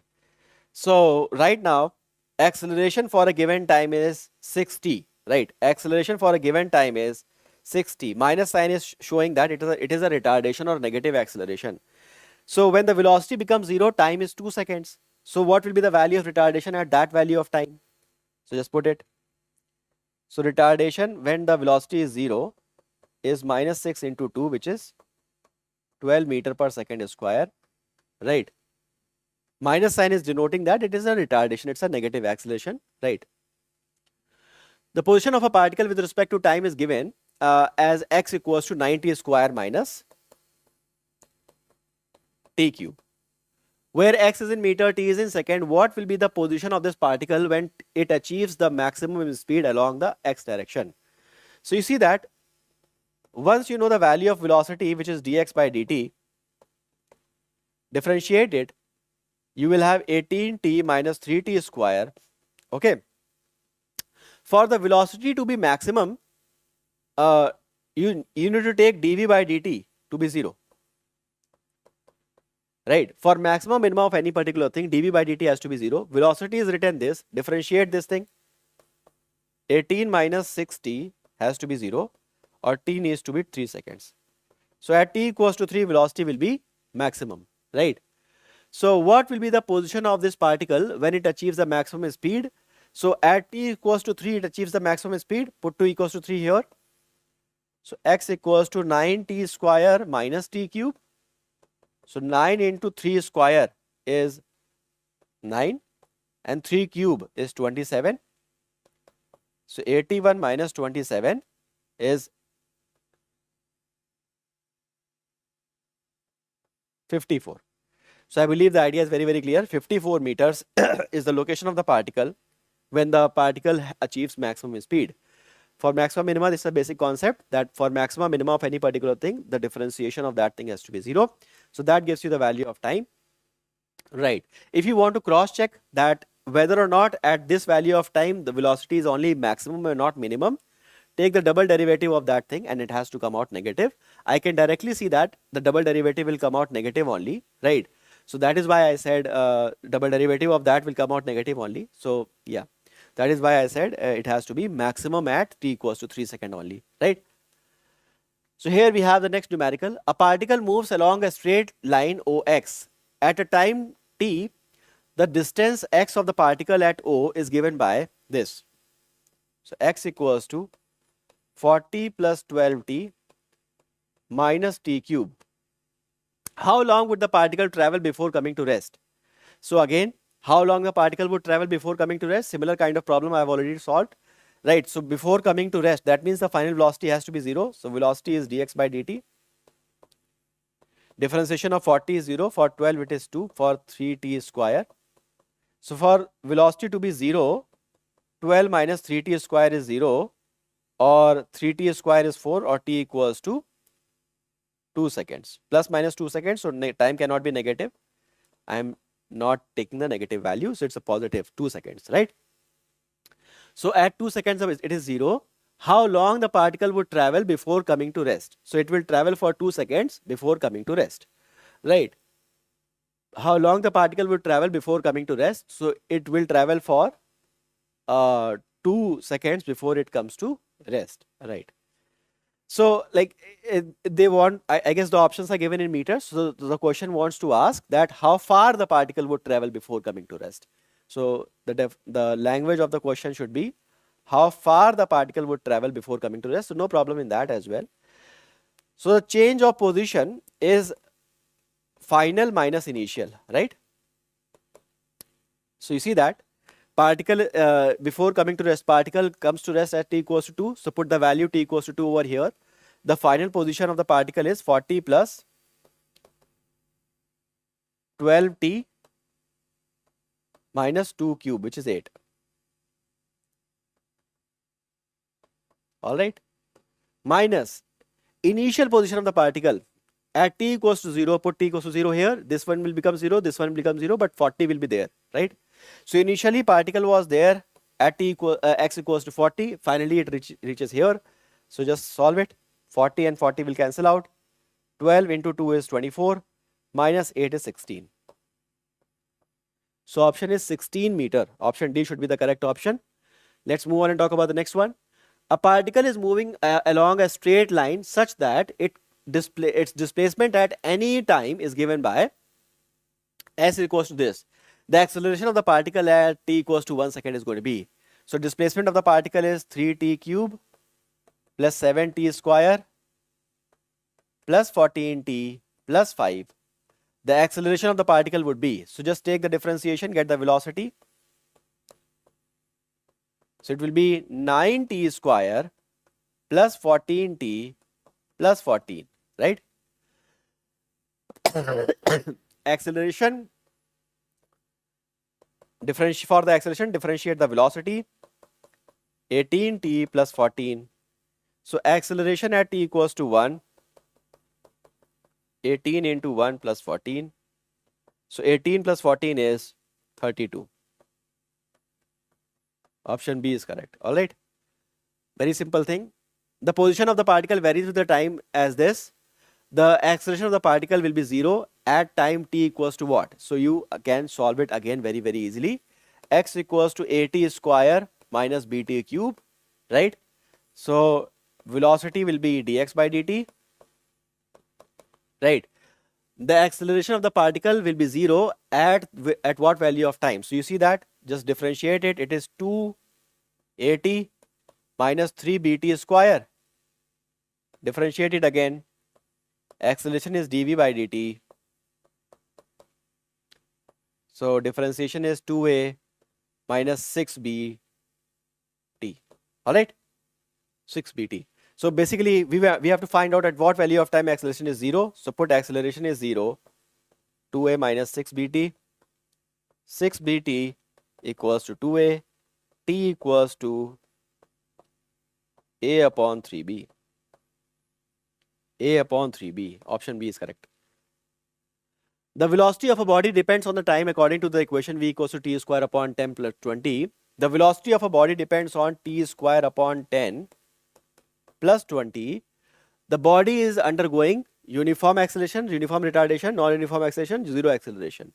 You see that if the body is, if you differentiate it, dv by dt, what will you get? You will get 1 upon 10 as it is 2t plus 0. Differentiation of this thing is 0, right? So you see that acceleration is t by 5. You see that for different values of time, the acceleration is different. So the acceleration is changing with time. It is not uniform acceleration. It is uniform acceleration. It is not uniform acceleration, right? It is not uniform retardation either. Otherwise, it would be a negative constant value, right? It's a non-uniform acceleration. Zero acceleration is not there because time would be something, right? For the entire journey, time cannot remain 0, right? So yeah. All right. So I believe the ideas are very, very clear, right? This is the first segment. Now let us move on and talk about the remaining part of it as well. And let us understand some graphical understanding of this particular thing as well. So once we have an idea about some graphs, right? Once we have some idea about the graphs, and we can look through graphs as well with some problems. After that, in the second segment, we will start. The second segment we will start where we can talk about motion under gravity. Under gravity. Motion under gravity, and one more thing, which is motion under gravity, and a little bit of, let's say, one more thing I will explain you in that. Motion under gravity and some part of relative motion. Right. In motion under gravity, we will also talk about free fall and all. Right. After the graphs, we will also talk about after the graph some equations of motion. Right. So that is also very, very important. So yeah, this is going to be our flow in the upcoming part. So after graph, we will talk about equations of motion. Then we will talk about motion under gravity. Then we will talk about the relative motion. Though relative motion questions are not that much asked from this particular chapter, if they are asking the questions from relative motion, they are generally going to be motion from the second part, which is motion in a plane, right? Motion in 2 dimension, right? They can ask the question from relative motion in that. It's a very, very small topic here. No need to worry about that. So let's understand the remaining topics and move ahead. Okay.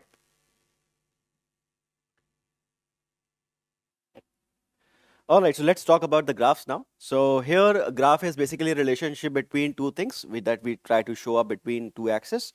And we always try to put independent variable on this axis, and we try to put dependent variable on this axis. For example, let's say we are trying to show how the position of the particle changes with time. For example, imagine that this is the surface, right? And a particle is moving on the surface, right? This was the origin, right? So this is the origin.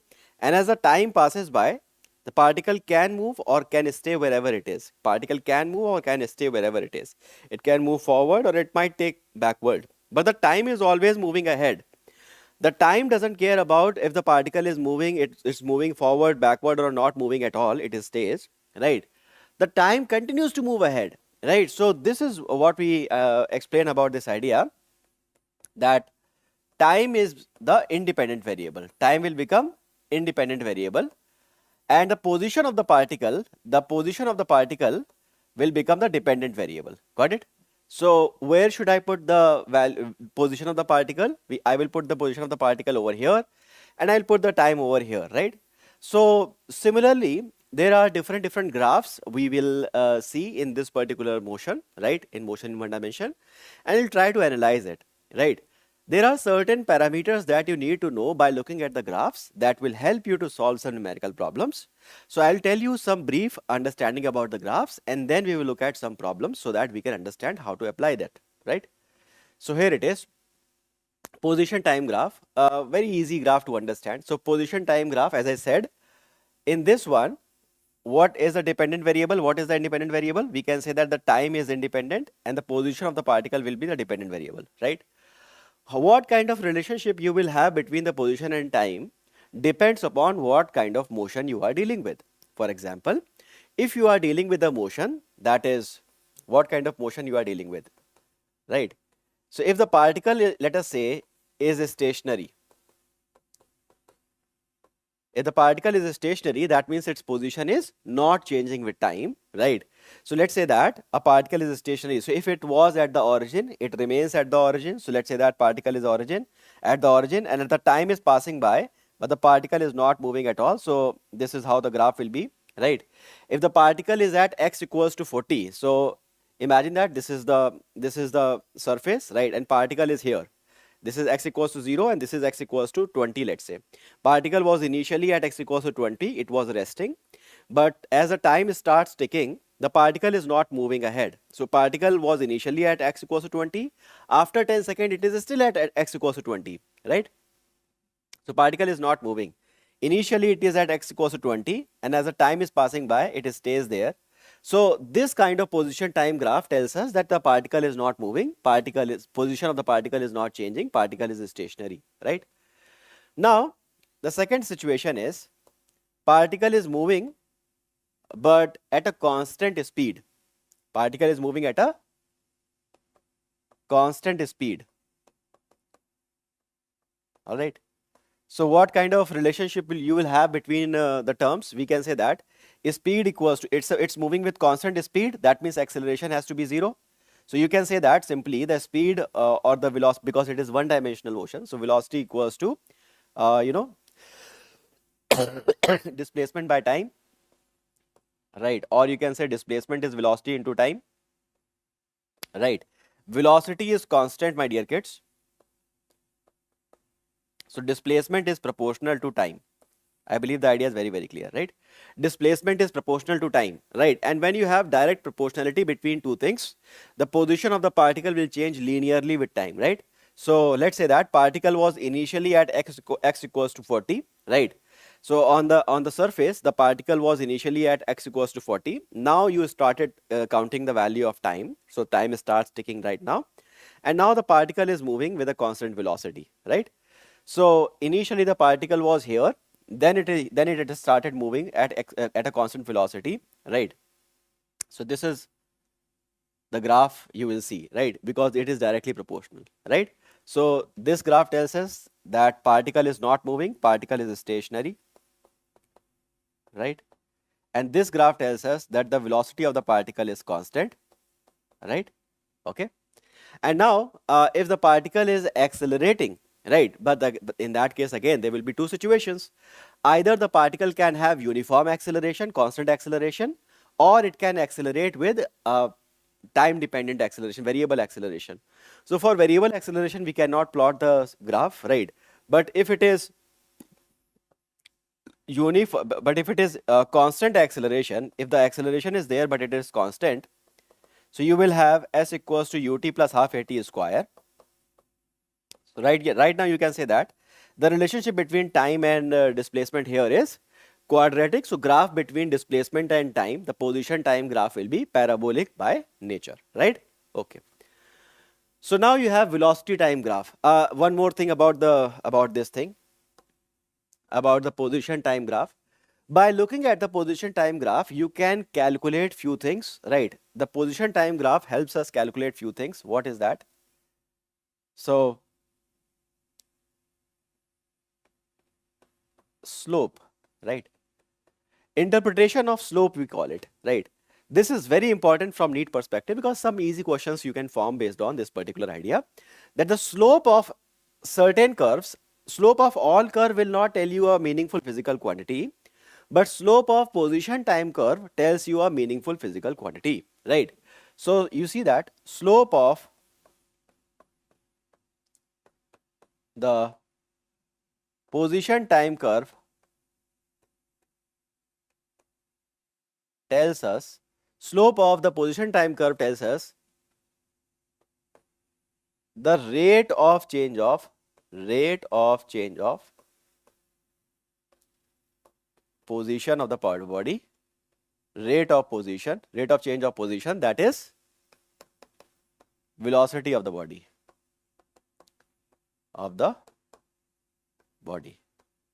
okay. So you see that here we have the graph, right? Let's say that this is the kind of graph we have between the position and time, right? So over here, if you take the slope, so at a particular instant when you want to get the slope, this slope will give you the value of instantaneous velocity, right? So the slope of this thing, which is also, if this angle is theta, so slope of this line, let's say AB, the slope at point P, the slope at point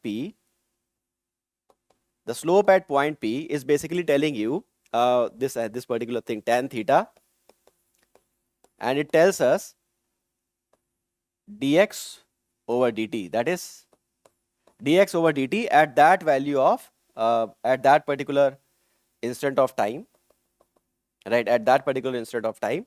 So let's call that instant is t1, right? So this is the slope at time equals to t1. I believe the idea is very, very clear. This is the slope of the graph that particular instant. So this is instantaneous slope or instantaneous velocity, right? So this is very, very important. So if the slope is higher, as you know that if theta is higher, tan theta will be higher as well.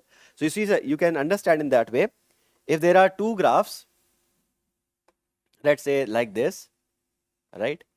Imagine that the position time graph of two particles is given like this. The first particle is like this, second particle is like this, right?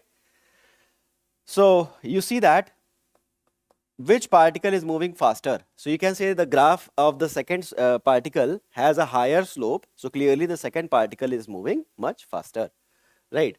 Have a look into this part, velocity time graph. So what kind of graph you will have between velocity and time? Let's have a look at that. So VT graph is simple. Again, in between V and T, velocity will become the dependent variable and time is the independent variable.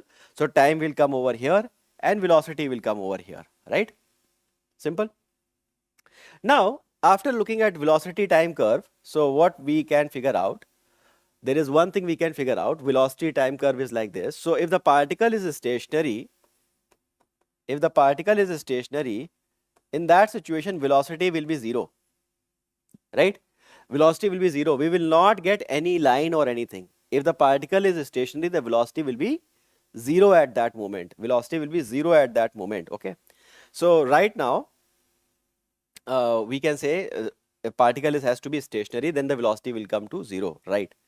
So if the velocity is constant, if the particle is moving at under uniform motion, so basically if the velocity is constant, so it will look like this, right? Constant value of velocity is there, right? And if the velocity is constant, the next possibility is there will be acceleration. But what kind of acceleration is there? Constant acceleration is there. We can also have variable acceleration, but for that we may not be able to draw the velocity time curve all the time. But if the acceleration is there, but there is a constant acceleration, let us say this is for the second situation, right? If the initial velocity of the particle was something, right? This is the initial velocity of the particle, right? And then it started accelerating with a constant acceleration. So this is how it will look like, right? Constant acceleration. This is how the constant acceleration looks like. This is for the point number 3, right? Constant acceleration is there, right? Now, do we get a meaningful quantity by looking at the slope of this particular curve as well? So answer is yes. When we look at the slope of velocity time curve, so we get dv by dt at a certain moment. whatever instant we take the slope at, that gives us the value of acceleration at that instant, or instantaneous acceleration, right? So slope of velocity time curve tells us the value of acceleration at that very instant where the slope has been taken. Now the next thing is acceleration time graph. Now acceleration time graph, right? So here we have acceleration and this is time, right? If the particle is stationary, there will be no movement in the acceleration time graph. The particle is moving at a constant velocity. Again, there will be no situation going on in this situation. If the particle is moving at a constant acceleration, then in that case, particle, this is how the graph will look like, right? And if the particle is moving at a uniformly accelerated motion, it will look like this. And if the particle has variable acceleration, in that case, the graph will look like differently, right?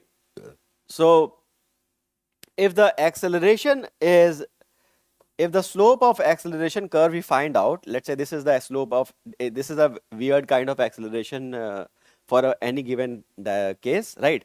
And if I take the slope of AT curve, so what is the physical quantity represented by the slope of AT curve? So slope of AT curve, slope of acceleration time graph tells us about, slope of acceleration time graph tells us about the another physical quantity called as jerk. All right. So you may have seen that there is a, sometimes there is a sudden change in the value of acceleration of the body. If you are uniformly speeding up your car, right, you don't feel a sudden jerk, right? But let's say that the car is moving and all of a sudden somebody presses the brake very hard, then you feel that sudden movement, that's called jerk, right? So here it is. Look into this question and try to solve it. So question is saying that the displacement time graph for two particles A and B is shown like this. What will be the ratio of VA and VB? So velocity time graph is given. Velocity time graph is given. We have to find the ratio of VA and VB, velocity of A and velocity of B. So velocity of A, you know that the slope of displacement time graph tells us the velocity. So velocity of A is nothing but the slope of this particular part, right? Slope of, let's call this point as O. So slope of OA is the velocity of A, and velocity of B is similarly slope of OB, right? So what is slope of OA? It is tan of this angle. The whole angle is 45, this angle is 15, so remaining angle is 30. So tan of 30 degree is 1 upon root 3, right? Slope of OB is this whole thing. So what is that? This is 45, this is 15, so tan of 60. Tan of 60 is nothing but root 3. So now VA upon VB is going to be 1 upon root 3, and VB is going to be root 3 itself. So it is going to be 1 upon 3 itself, right? So VA is to VB is going to be 1 upon 3, 1 is to 3. And the ratio of VA to VB is going to be 1 is to 3. So option D is going to be the correct option in this situation. So let's move on and talk about the next problem. The position of a particle moving along the x-axis varies with the time like this. So position is varying with the time like this, okay? The average acceleration of a particle in the time interval t equals to 0 to t equals to 8. So we have to find the average acceleration. So what is the meaning of average acceleration? Average acceleration is delta V upon delta t, right? The time gap between 0 to 8 seconds we have to find now. So time gap is 8 seconds. The time interval where we are finding the average is 0 to 8, right? So time gap is 8 seconds, right? Delta t is 8 seconds. Now in that delta t, what is delta v? What is the final velocity? What is the initial velocity? So you see that delta v is final velocity minus initial velocity. Now think about it. This is the position time graph, right? Initial velocity is the slope of this part, right? Because this is how the particle is moving. It is displacement time graph, and this is in the displacement time graph. You see that in the displacement time graph, if velocity is constant, this is how the displacement time graph looks when the velocity is constant. That I've already told you, right? So here you see that This is the velocity time graph, displacement time graph, sorry. So the slope of this particular part will tell you the velocity of graph initially. Similarly, the slope over here will tell you the velocity of graph over here. Okay. So what is the slope in this situation? The slope in this situation is going to be, you see that, perpendicular upon, this is 40 and upon base, which is 2. So it is 20 meter per second. This is the velocity initially. So this is the initial velocity, right? The slope of this thing will tell you the final velocity. So what is the final velocity? Right. So we can say that it is 40, it is 2. So again 20, right? But right now if you observe it, the slope here is 135. So it is minus 20, I should call it, right? So now the average acceleration you can find out. The final velocity, it is minus 20 minus initial velocity, which is 20 upon time 8. So minus 40 upon 8 is minus 5 meter per second in this situation, right? Minus 5 meter per second square, that should be the answer, right? So that means the particle is undergoing retardation with 5 meter per second square. So option B is correct.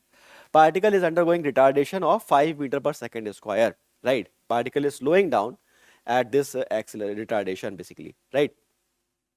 And if the particle was not slowing down, how come the displacement will, how come the particle will, the position of the particle again come back to the same place? So retardation is simply going on. The position, the position time graph for a particle moving along a straight line is shown in the figure, right? This is how the graph is. The average speed of the particle in the time interval t equals to 0 to t equals to 6 seconds is t equals to 0 to t equals to 6. What is going to be the average speed of the particle? Average speed of the particle. This is what we have to calculate. Average speed of the particle we have to calculate, right? So no problem at all. Average speed. What's the formula for average speed? I can say that the average speed would become total displacement upon total time, or net displacement upon total time, whatever, right? Net displacement upon total time. Okay. So what will be the net displacement? We can say displacement in the first part, this part. What is that displacement? Just, you know that.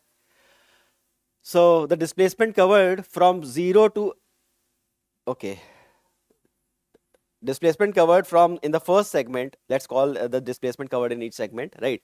You see that it in the first 1 second, particle move from 0 to 10 meters. So the displacement in this particular segment is 10 meters. Between 1 to 4, the position of the particle doesn't change. So it does not cover any distance at all. So the distance covered is 0 meters, right? Distance covered is 0 meter. Here we have to calculate average speed. Average speed, so it should be average net distance. It should be net distance or total distance, because we are not calculating average velocity, we are calculating average speed. So it should be total distance, right? This is a very key idea, right?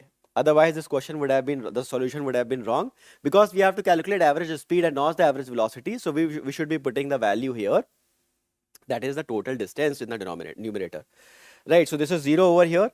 Between 4 to 5, the particle starts at 10 meters and it completes the journey till 20 meters. So from here to here, the particle moves for another 10 meters, right? And between 5 to 6, particle move from 20 to 0. So it covers 20 meters of distance. Now, if you were calculating the displacement, so the situation would be different, because particle goes all the way, then come back all the way, the displacement would have been 0. But right now we are calculating average speed and not the average velocity. So here we have to calculate total distance. So total distance is total path length covered by the body. So you see that it has covered 10 meters, 0 meters, 10 meters and 20 meters. So total path length covered by the body, just add them all up. So it is going to be 40 meters. And total time it has taken to do all that is 6. So 40 by 6 or 20 by 3 is going to be the answer. Right? 20 by 3 is going to be the answer, right? So this is the answer. Let's move ahead and talk about the next idea. Okay.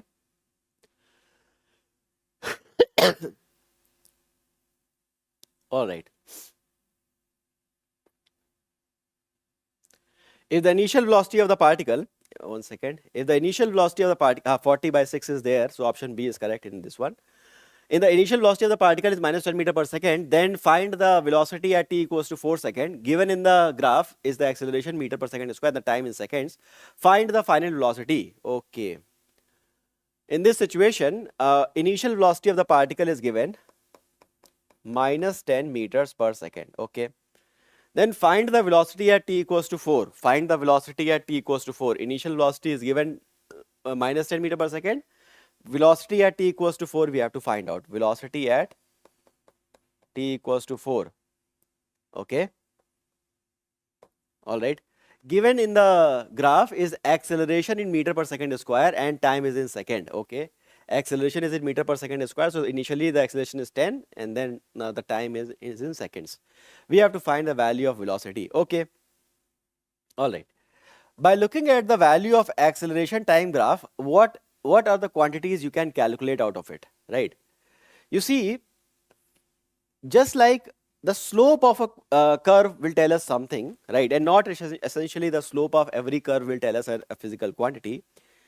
Just like the slope, there is one more thing you can do to the curves and get one thing out of it. That is area under the curve. Area under the certain curves tell us a meaningful physical quantity. Not for all, but area under some curve will give us some physical quantity. So area under acceleration time graph is represented by this a dt, right? And integration of acceleration with respect to time is nothing but velocity, right? In that time interval, where if you are integrating from t1 to t2, so it is the change of velocity in this time interval t1 to t2, right?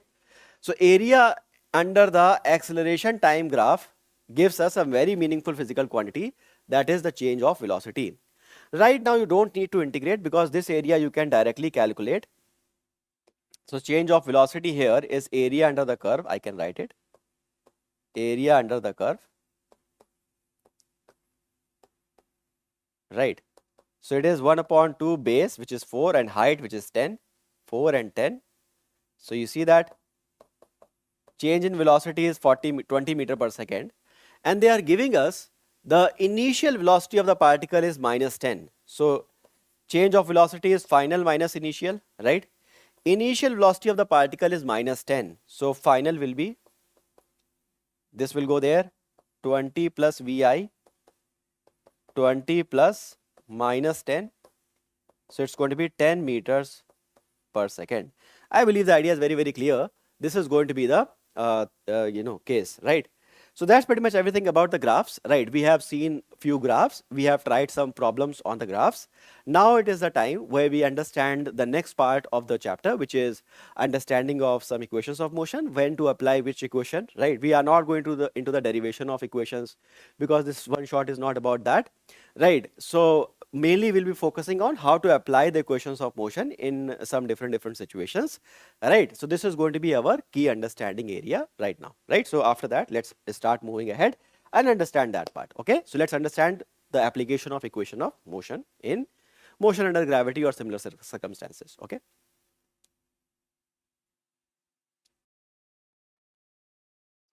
All right, now to avoid any confusion going further, whatever total distances will be using, we'll be calling it d, right? For example, if I am calling the total distance traveled in the first 2 seconds, that is from here to here, right? So I will call it distance traveled in 2 seconds, right? Distance traveled in 3 seconds from here to here, right? This is the total distance traveled in 3 seconds. Distance traveled in the first total 4 seconds. This is d4. Got it? So this is why we can just differentiate s and d, right? So this is the displacement traveled in the total time t, right? So if I do that, distance traveled in the first 1 second, right, is half g1 square, which is g by 2. Displacement traveled in the first 2 seconds is half g2 square, which is 4 by 2 g, right? So you see that similarly d3, distance traveled in the total first 3 seconds from here to here, so it is half g 3 square, it is 9 by 2g. Distance traveled in 4 seconds, first 4 seconds, total distance traveled in the first 4 seconds is half g4 square, which is 16 by 2g, right? Similarly, distance traveled in the first 5 seconds is half g5 square, which is 25 by 2g, right? So this d1 d2 is a total displacement, that is it is falling for the 4 seconds, right? So d4 is total displacement it has covered in the 4 second, while s4 is only the displacement traveled within that 4th second itself, right? So Galileo's law of odd numbers, Galileo's law of odd numbers is basically about, Galileo's law of odd number is about successive duration, successive displacement, S1, S2, S3, S4, not about D1, D2, D3, D4, right? It is about that. So now, if I have to know that what is S2, so S2 will be this total thing, D2 minus D1, right? Distance travel in 2 seconds minus distance travel in 1st second, that is D2 minus D1, right? That is going to be the distance traveled in the second second. D2 is 4 by 2g, this is g by 2, that is subtract them, it is 3 by 2g, right? Okay, you can call S1 as 2 by 2g, right?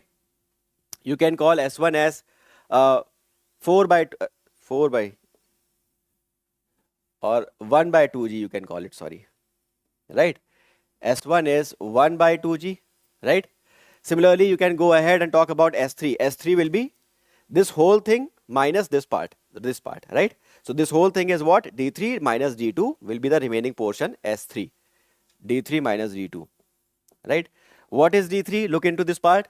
G by 2, 9 by 2G, right? 9 by 2G. And D2 is, you see that, 4 by 2G. So it will be 5 by 2G, right? Similarly, displacement travel in the 4th second itself is going to be the whole thing, D4 minus this initial first 3 second, D3, right? So D4 is nothing but in the first 4 seconds it is 16 by 2G minus D3 is going to be 9 by 2G. So it's going to be 7 by 2G. Got it? I believe the idea is very, very clear. So you know the S1, S2, S3, S4. If you want, you can write it, right? This is the displacement the particle has fallen in the 1st second, in the 2nd second, in the 3rd second, in the 4th second, right? The displacement fallen in the 1st second is half g. For the second one, it is 3 by 2g. Then it is 5 by 2g. Then it is 7 by 2g. And so on. So if you take the ratio of these numbers, if you take the ratio S1 is to S2 is to S3 is to S4 and so on, it comes out in the ratio of 1, 3, 5, 7, 9 like this. 1, 3, 5, 7 and so on, 9, right? So you see that displacement traveled in the successive interval is in the odd multiples, right? So if they are asking what will be the ratio of displacement or distance covered by the particle that is falling freely, right, in the 5th second and in the 2nd second. So in the 5th second, how far the particle will fall? Just take the ratio with the how far the particle will fall in the 2nd second. So we have to calculate S5 upon S2, right? So you see that S5, 1, 3, 5, 7, 9, right? So it will be 9 times, and S2 is 1, 3, 3, right? So 9 is to 3, or you can call it 3 is to 1. So you see that in the 5th second and in the 2nd second, the particle will fall different length, right? And the ratio of those displacement is going to be 3 is to 1, right? Look into this numerical. The ratio of distance traveled by the freely falling body in the 1st, 2nd, as 3rd and 4th second is ratio of distance traveled by the freely falling body in the 1st, 2nd, 3rd and 4th second is going to be. So as I said, it is going to be in the odd multiples, right? It is going to be in odd multiples. So for the 1st second it is 1, for the 2nd it is 3, for the 3rd it is 5, and for the 4th it is 7. 1, 3, 5, 7, which is the option D. That should be the correct option, right? Let's move on and talk about the next idea. A body starts from rest with constant acceleration, okay? It is starting from rest with a constant acceleration. What is the ratio of the distance traveled by the body during the fourth and third second. Now, my dear kids, so here you have seen that the Galileo's law of odd numbers, right, it was valid when the acceleration was uniform and the body started moving from the rest, right? So you see that it was moving, it was under the free fall, right? So you see that in place of free fall, where the acceleration is constant and that is g, it would be any other value. But because the g will eventually cancel out when we'll take the ratio, right? The g is going to cancel out while taking the ratio. So if the ratio is, if the value of acceleration is constant, right, and the same situations are there, this law of odd multiples will hold true in that situation as well, right? Look into this one. The body starts from rest, so pretty much similar to the free fall situation, and the acceleration in free fall is also constant. So here the acceleration is also constant, right? So that means Galileo's law of odd numbers will be applied here as well, right? All the situations are clearly met, right? What is the ratio of distance traveled by the body in the fourth and third second? So you know that in the first, second, third and fourth and fifth second, the displacements traveled are in the ratio of 1, 3, 5, 7, 9, like that, right? So we have to talk about the fourth second and third second. Fourth second and third second, the displacement traveled will be in the ratio of 7:5, right? 7:5. So option A will be the correct option. I believe the idea is very, very clear, because here the situation is similar to the Galileo's law of odd numbers. That is why we applied the same rules over here, right? And that give me an answer very quick, right? Otherwise I would be doing the whole thing. I'll be finding S4 by subtracting S4 minus S3 and all that, right? So that would be a very difficult tedious task. So now let's understand the topic of sign convention. My dear kids, whenever we are going to understand the meaning of sign convention, or how we decide or determine the sign in a given equation of motion, right, we always understand in this way. All the signs are assigned with respect to a reference value, right? First of all, we always focus on where is my reference, right? For example, this is a tower. Let's say that I'm throwing a ball upward from that tower. The ball will go like this and it will reach over here, right? So I can decide where is the reference point is going to be, right? So I can say that my reference point could be this particular point itself. This is my reference point 0, 0. Right, from where the journey started, that is my reference point. So body starts to move from here and then it moves like that, right? Body starts to move from here and then it moves like that, right? Okay. So for this situation, the motion happens from A to B and then B to C, right? Motion starts from here and ends here. The displacement covered by the body is this, right? It starts here and ends here. So motion starts here and ends here.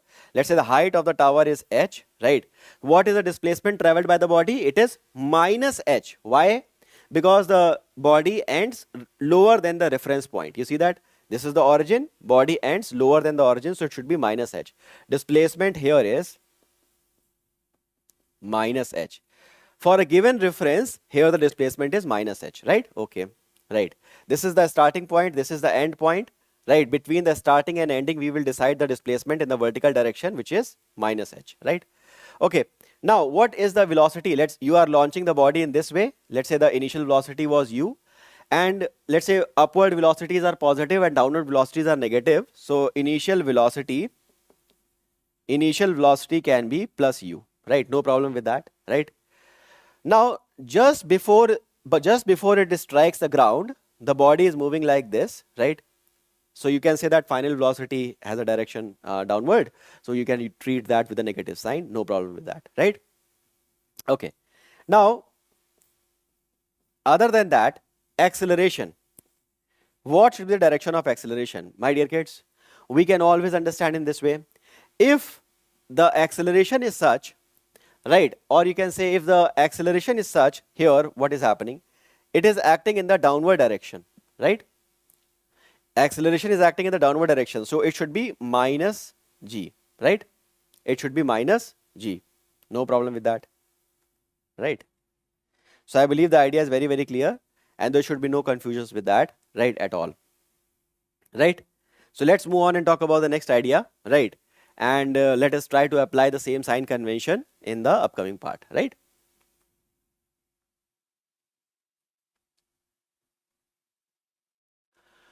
A body is moving initially with the 10 meter per second and is acted upon by a constant force, creating an acceleration shown below. Okay. A body is moving with 10 meter per second. So initial velocity is given 10 meter per second. Acceleration is 2 meter per second square, right? So the initial speed is given 10 meter per second. Right? Is it positive or is it negative? Let's say that the initial reference is this point only, right? This is the reference point. And since the initial velocity is towards right, so I can call it with a positive sign, right? Here the acceleration would be positive or negative.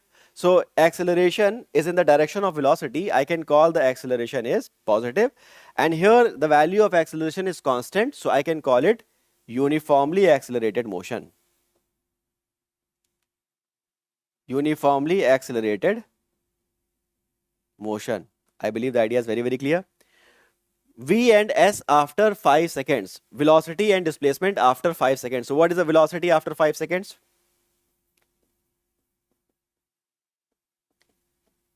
Velocity after 5 seconds will be V equals to U plus AT. Right?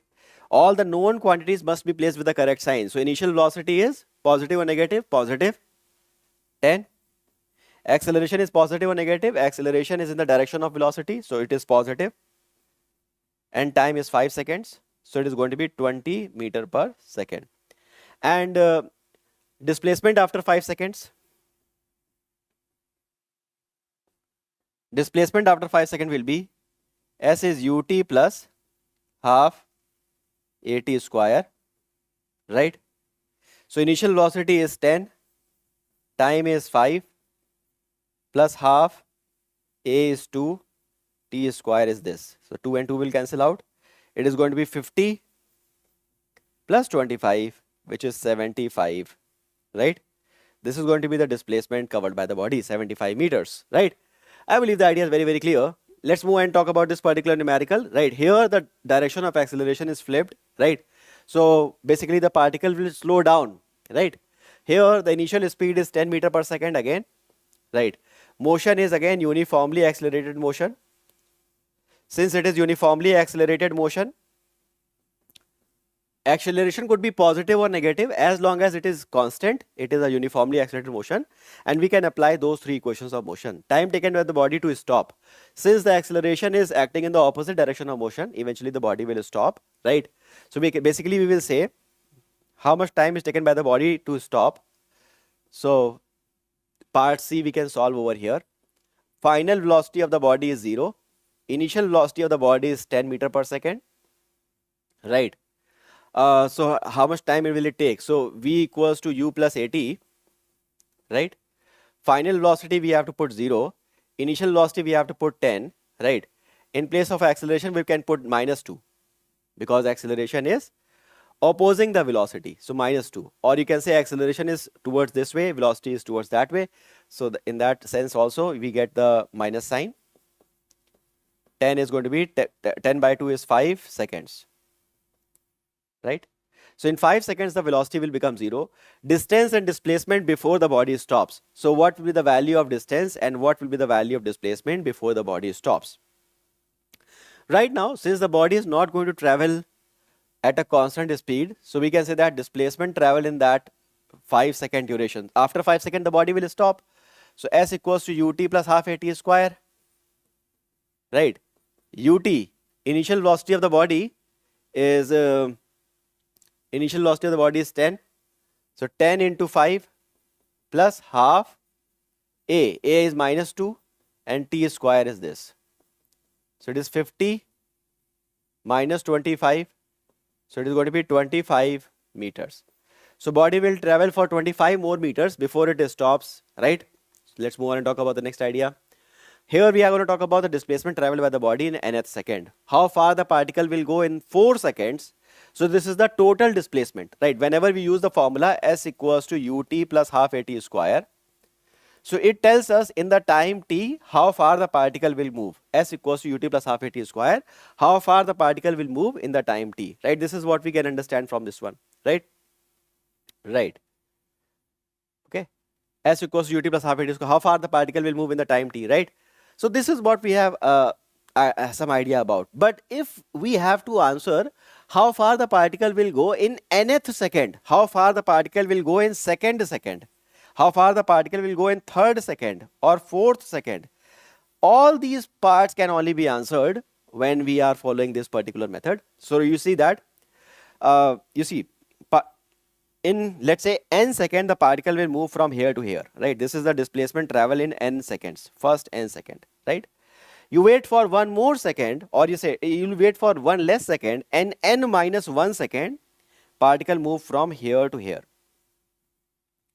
So this is the displacement travel in n minus 1 second. So basically this particular remaining portion was something that was traveled in the last nth second, right? So this is the displacement travel in nth second, right? So displacement traveled in nth second is Sn minus Sn minus 1, right? So what is Sn? Is ut plus half at square, right? In the time t, how far the particle will go is this much, right? So in nth, in total n seconds, how far the particle will go, we can answer that, right? Un plus half an square in n seconds. This is how far the particle will go. In place of t, put the value t equals to n, right? In n seconds, how far the particle will go. In place of t, put n, right? This is how far the particle will go in n seconds. Ut plus half at square. Then in n minus 1 seconds, how far the particle will go. Then in place of t, put n minus 1. So in n minus 1 seconds, how far the particle will go is this much. Ut, in place of t, we have n minus 1, ut plus half at square. Subtract them. You have u plus a upon 2, 2n minus 1. This is the displacement traveled by the body in nth second. U plus a upon 2, 2n minus 1, right? Look into this particular numerical. A small block slides down a smooth inclined plane starting from rest at time t equals to 0, right? Let Sn be the distance traveled by the block in the interval Tn minus 1 to Tn, okay? Then what is the ratio of Sn upon Sn plus 1? What is this ratio? This is something we have to calculate. What is this ratio? This is something we have to calculate, right? So we can do that. Sn be the distance traveled by the block in the time interval n minus 1 to n, right? That is, it is a displacement traveled in the nth second, okay?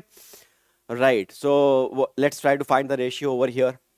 Sn upon Sn plus 1, right? Good. So, you know that the displacement traveled in nth second is u plus a upon 2, 2n minus 1. Displacement traveled in nth second, right? Here the particle is starting from rest.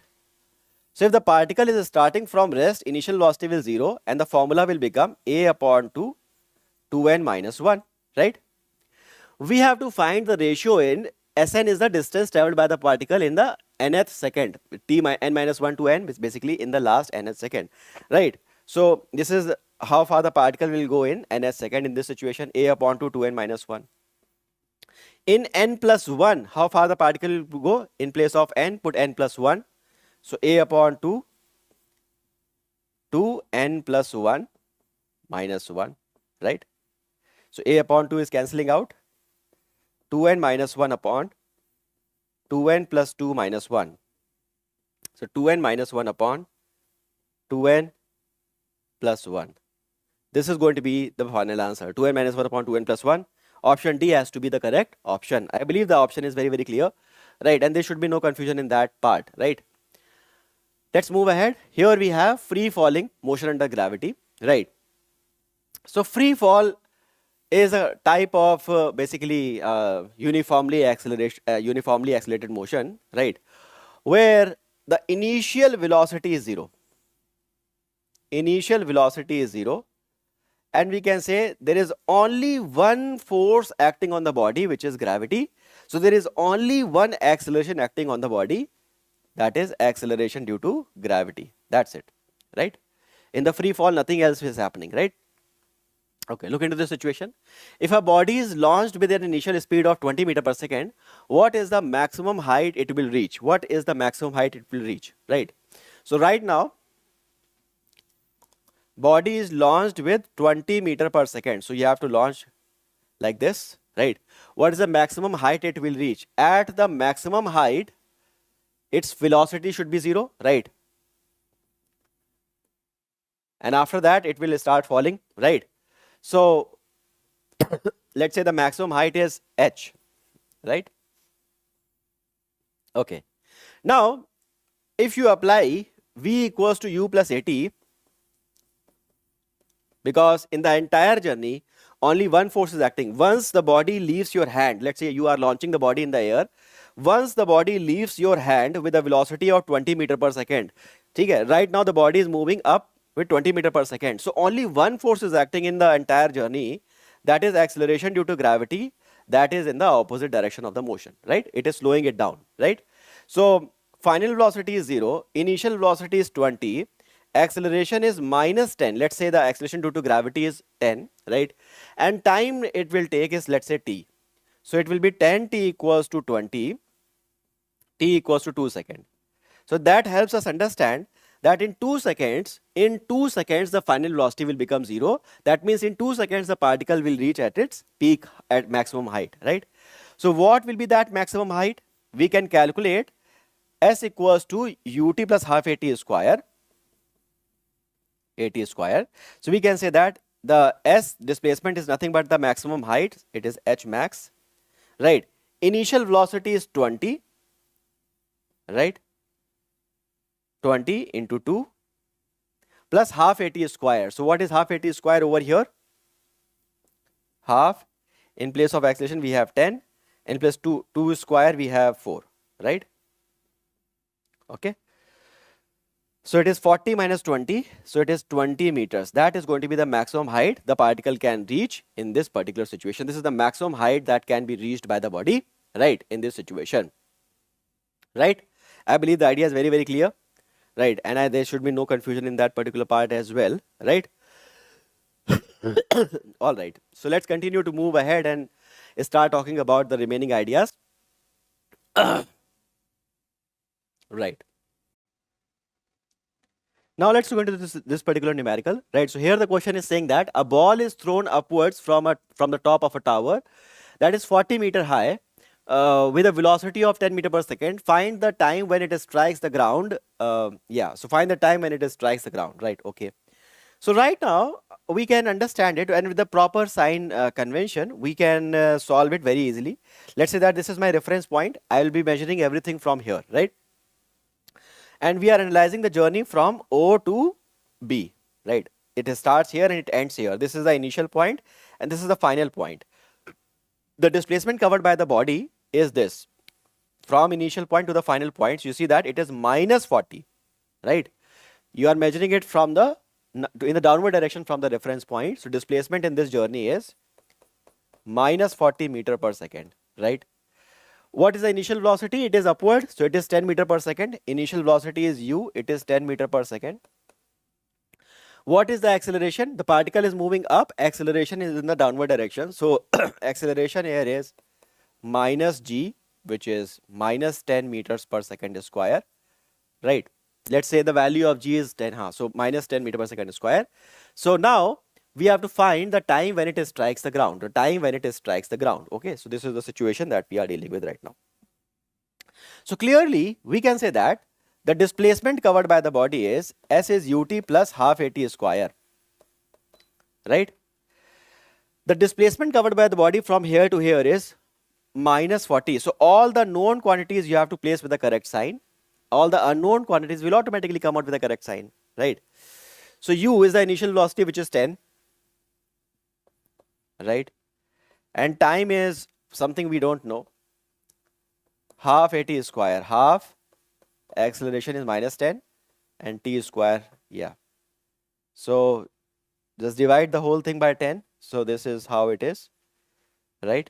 And then multiply the whole thing by 2. So it is minus 8, it is 2t, and it is minus t square. So you can just do that. T square minus 2t minus 8 equals to 0. T square minus 2t minus 8 equals to 0. So this equation is going to have two roots. Try to solve it. right?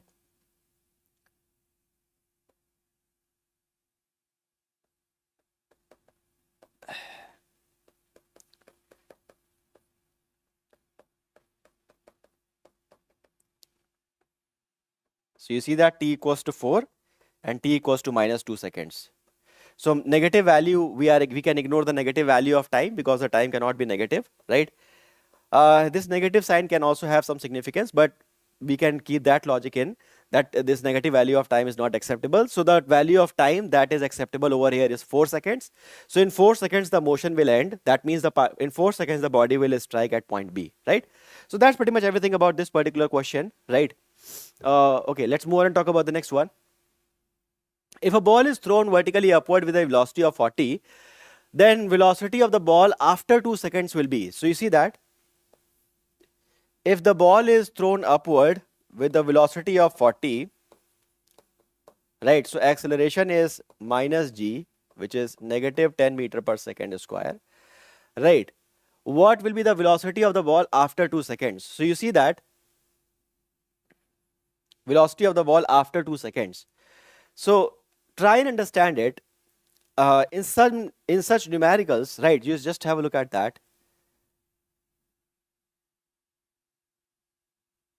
V equals to u plus at if you apply that particular part, right? So final velocity of the particle, think about it. When will the velocity get zero? I wanted to tell you one little concept in this kind of numerical. So just hold on. So final velocity, let's say, becomes zero at the topmost point, right?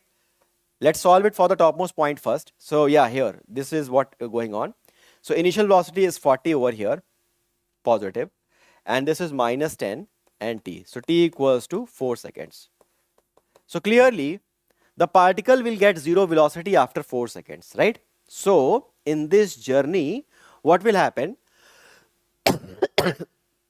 In this journey, we can easily apply this particular part, right? Now, it is also possible that if we are applying the same logic, right? Let's say initial velocity is this, and we are applying the same logic over here, and we are calculating it, right? So what will be the displacement covered by the body in 5 seconds? We say the acceleration is minus 10, initial velocity is 40. What will be the value of displacement after 5 seconds? So in that situation, we need to keep in mind that the displacement after 5 seconds, so in 4 seconds it will reach the top, in 1 second it will come over here. So we are talking about this displacement, right? Because there will be some type of problems in it where they'll ask you 2 or 3 things, right? In one part, they will ask you the displacement traveled by the body in 4 seconds, and then they will ask you the displacement traveled by the body in 6 seconds, right? Just try and understand it, what I'm trying to tell you. Here I have calculated in how much time the particle will reach the topmost point, right? They were not asking it. So why I'm telling you this part?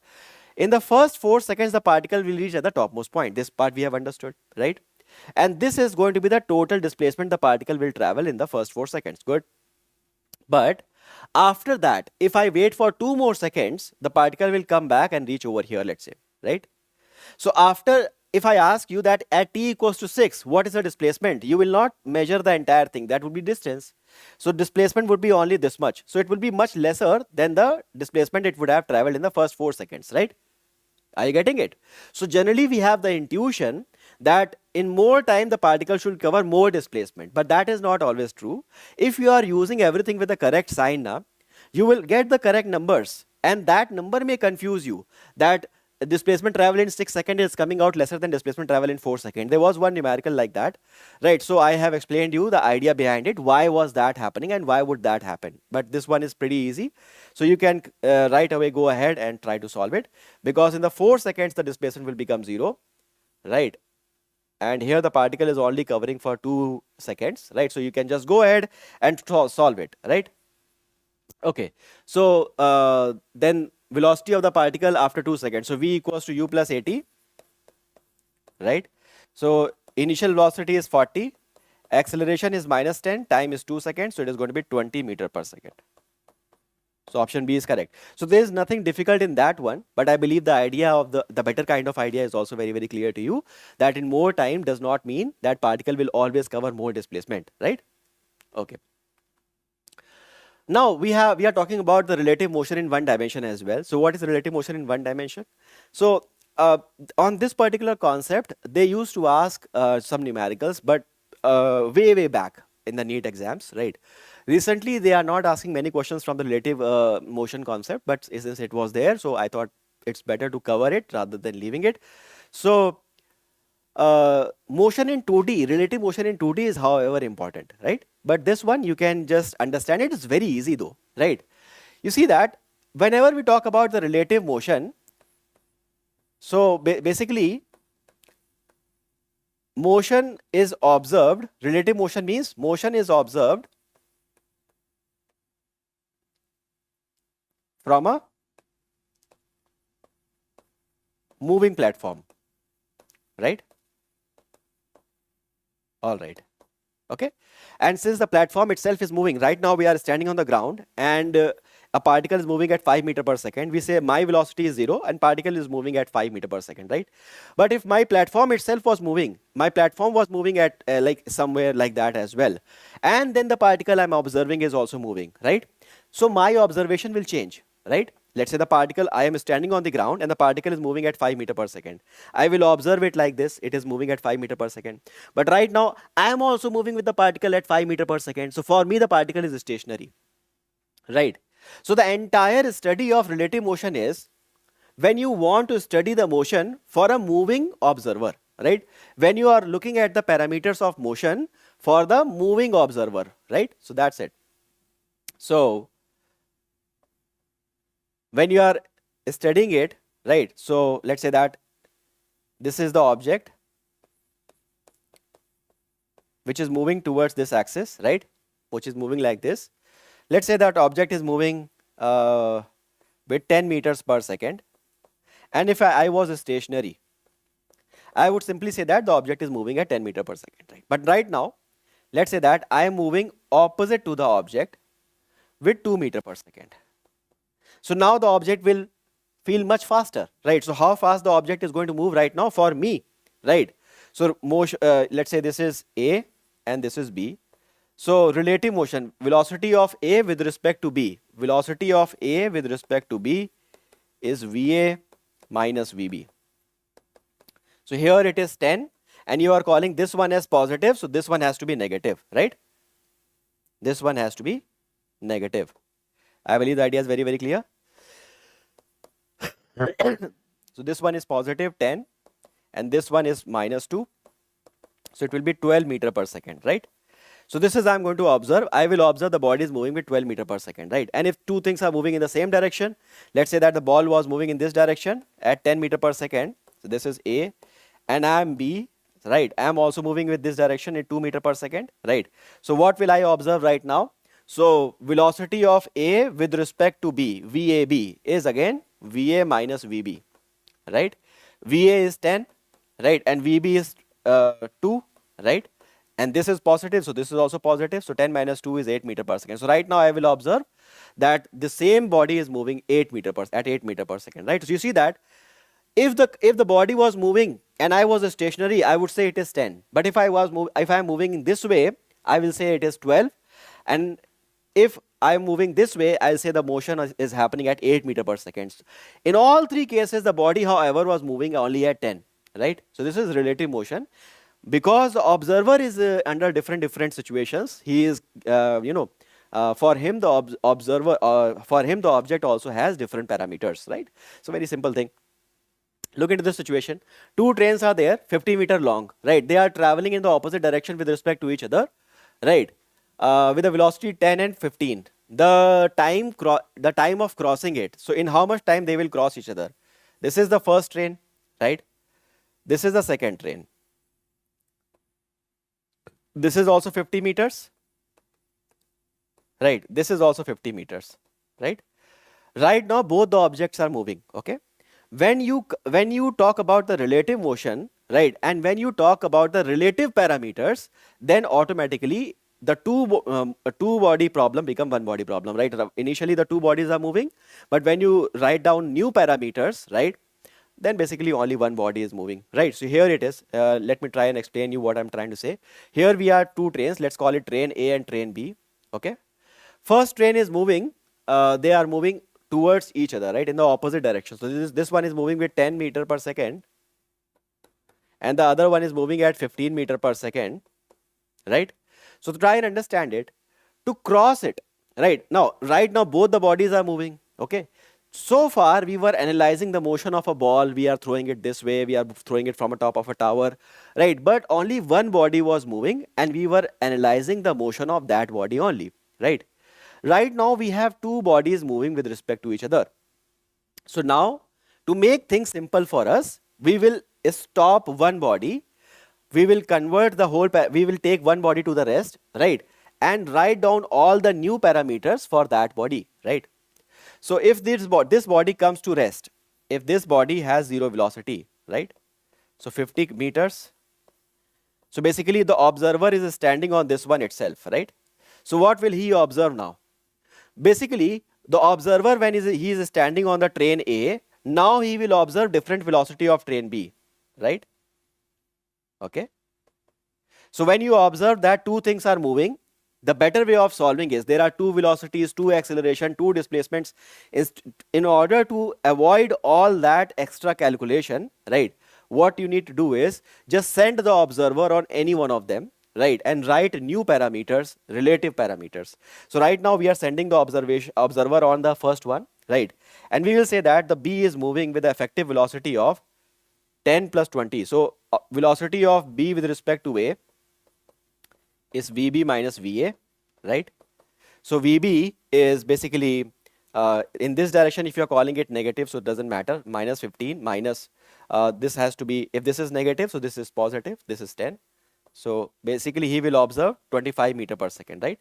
So when the observer is standing on A, with respect to himself, he is stationary, so this one is stationary, but now he will observe that the other train is moving at 25 meter per second, okay, right? And this is 50. All right. Now, for the now the problem has been reframed. This train is stationary and the other train is moving at 25 meter per second, negative means in this direction, right? And now the train B has to cross the train A. It can only cross it when it travels 50 meters, and then this entire distance again has to be traveled. So 50 meters, when it will travel 50 meter, it will come over here, another 50 meter, it will cross it. So to cross it, it has to travel 100 meters. Right, total displacement, it has traveled 100 meters. And how fast it is moving? 25. So distance upon speed, that is the time. 4 seconds, right? 4 seconds. It will take 4 seconds to move, right? So you see that by looking at the new parameters from the relative motion, we can convert a motion. We can convert a motion where two bodies were seeming to move, right? Two bodies were appearing to move, right? We have converted that motion into a single movement body, right, where only one body is moving, right? And that helped us a lot to solve everything, right? So we have two trains, each of length 100 meter is moving parallel to each other at a speed of 72 km per hour and 36 km per hour respectively, right? So here we have 72 and answer is given in seconds. So first of all you need to do is convert them into meter per second. So 72 into 5 by 18 meter per second. Similarly, 36 kilometer per hour, convert that by 5 by 18 meter per second, right? So you have new values, 20 meter per second and 10 meter per second, right? So I leave that to you now, right? You have two trains and they want to cross each other. Just like the previous numerical, you can solve it. You can write the new parameters where the first train is stationary. You just send the observer on any one train, right? And write the new parameter for the other train and then calculate it, right? Look into this question. We have 210 meter long train moving in the north. You see that it was asked way back in 2001. So 210 meters long train is moving towards north with a speed of 25. So north is upward, let's say. So the train is moving in the upward direction and the length of the train is 210 meters. Okay. All right. So it is traveling with a speed of 25 meter per second. 25 meter per second. A small bird is flying due south. Okay. A little above the train. A small bird means the length of the bird is negligible, is flying due north. So south. So train is moving toward north and bird is moving towards south. They are traveling in the opposite directions. Okay. Right, with 5 meter per second. So bird is flying at 5 meter per second. The time taken by the bird to cross the train is, so basically, again, two bodies are moving. You can convert this motion into one body problem, right? You can make the train stationary and observe it, right? Let's say that the observer is standing on the is standing here. So observer is standing on the train and he is observing the this particular bird. So he will say that the bird is moving 35 meter per second in the opposite direction effectively, and when the bird will travel this 210 meters, it will cross it. So in 7 seconds the bird will cross it, right? So option B is correct. I believe the idea is very, very clear, right? So that was pretty much everything about this particular chapter. We have discussed each and every type of problems of this particular chapter. I hope you have understood every concept and there is no confusions left. Now I'll suggest you to download the DPP of this particular lecture and start solving it for your own practice. In that DPP, you will also find some questions from the vector chapter, right? I'll be teaching some concepts of vector while I will explain you the motion in 2D, because in NCERT vector is covered with motion in 2D, right? So don't worry about that part. Those numericals you can attend while after you have done that particular concept with me, right? So I'll be uploading that video as well soon enough, right? So just leave those 4-5 numericals and attend rest of them, right? So that will give you a very good practice, and that will give you a very upper hand over the other competitors, because you have done enough practice on relevant problems, right? So that's enough for this particular concept, I believe, right? And on that note, I believe this is good for now, right? I'll see you there in the next class. Till then, take care. Bye bye.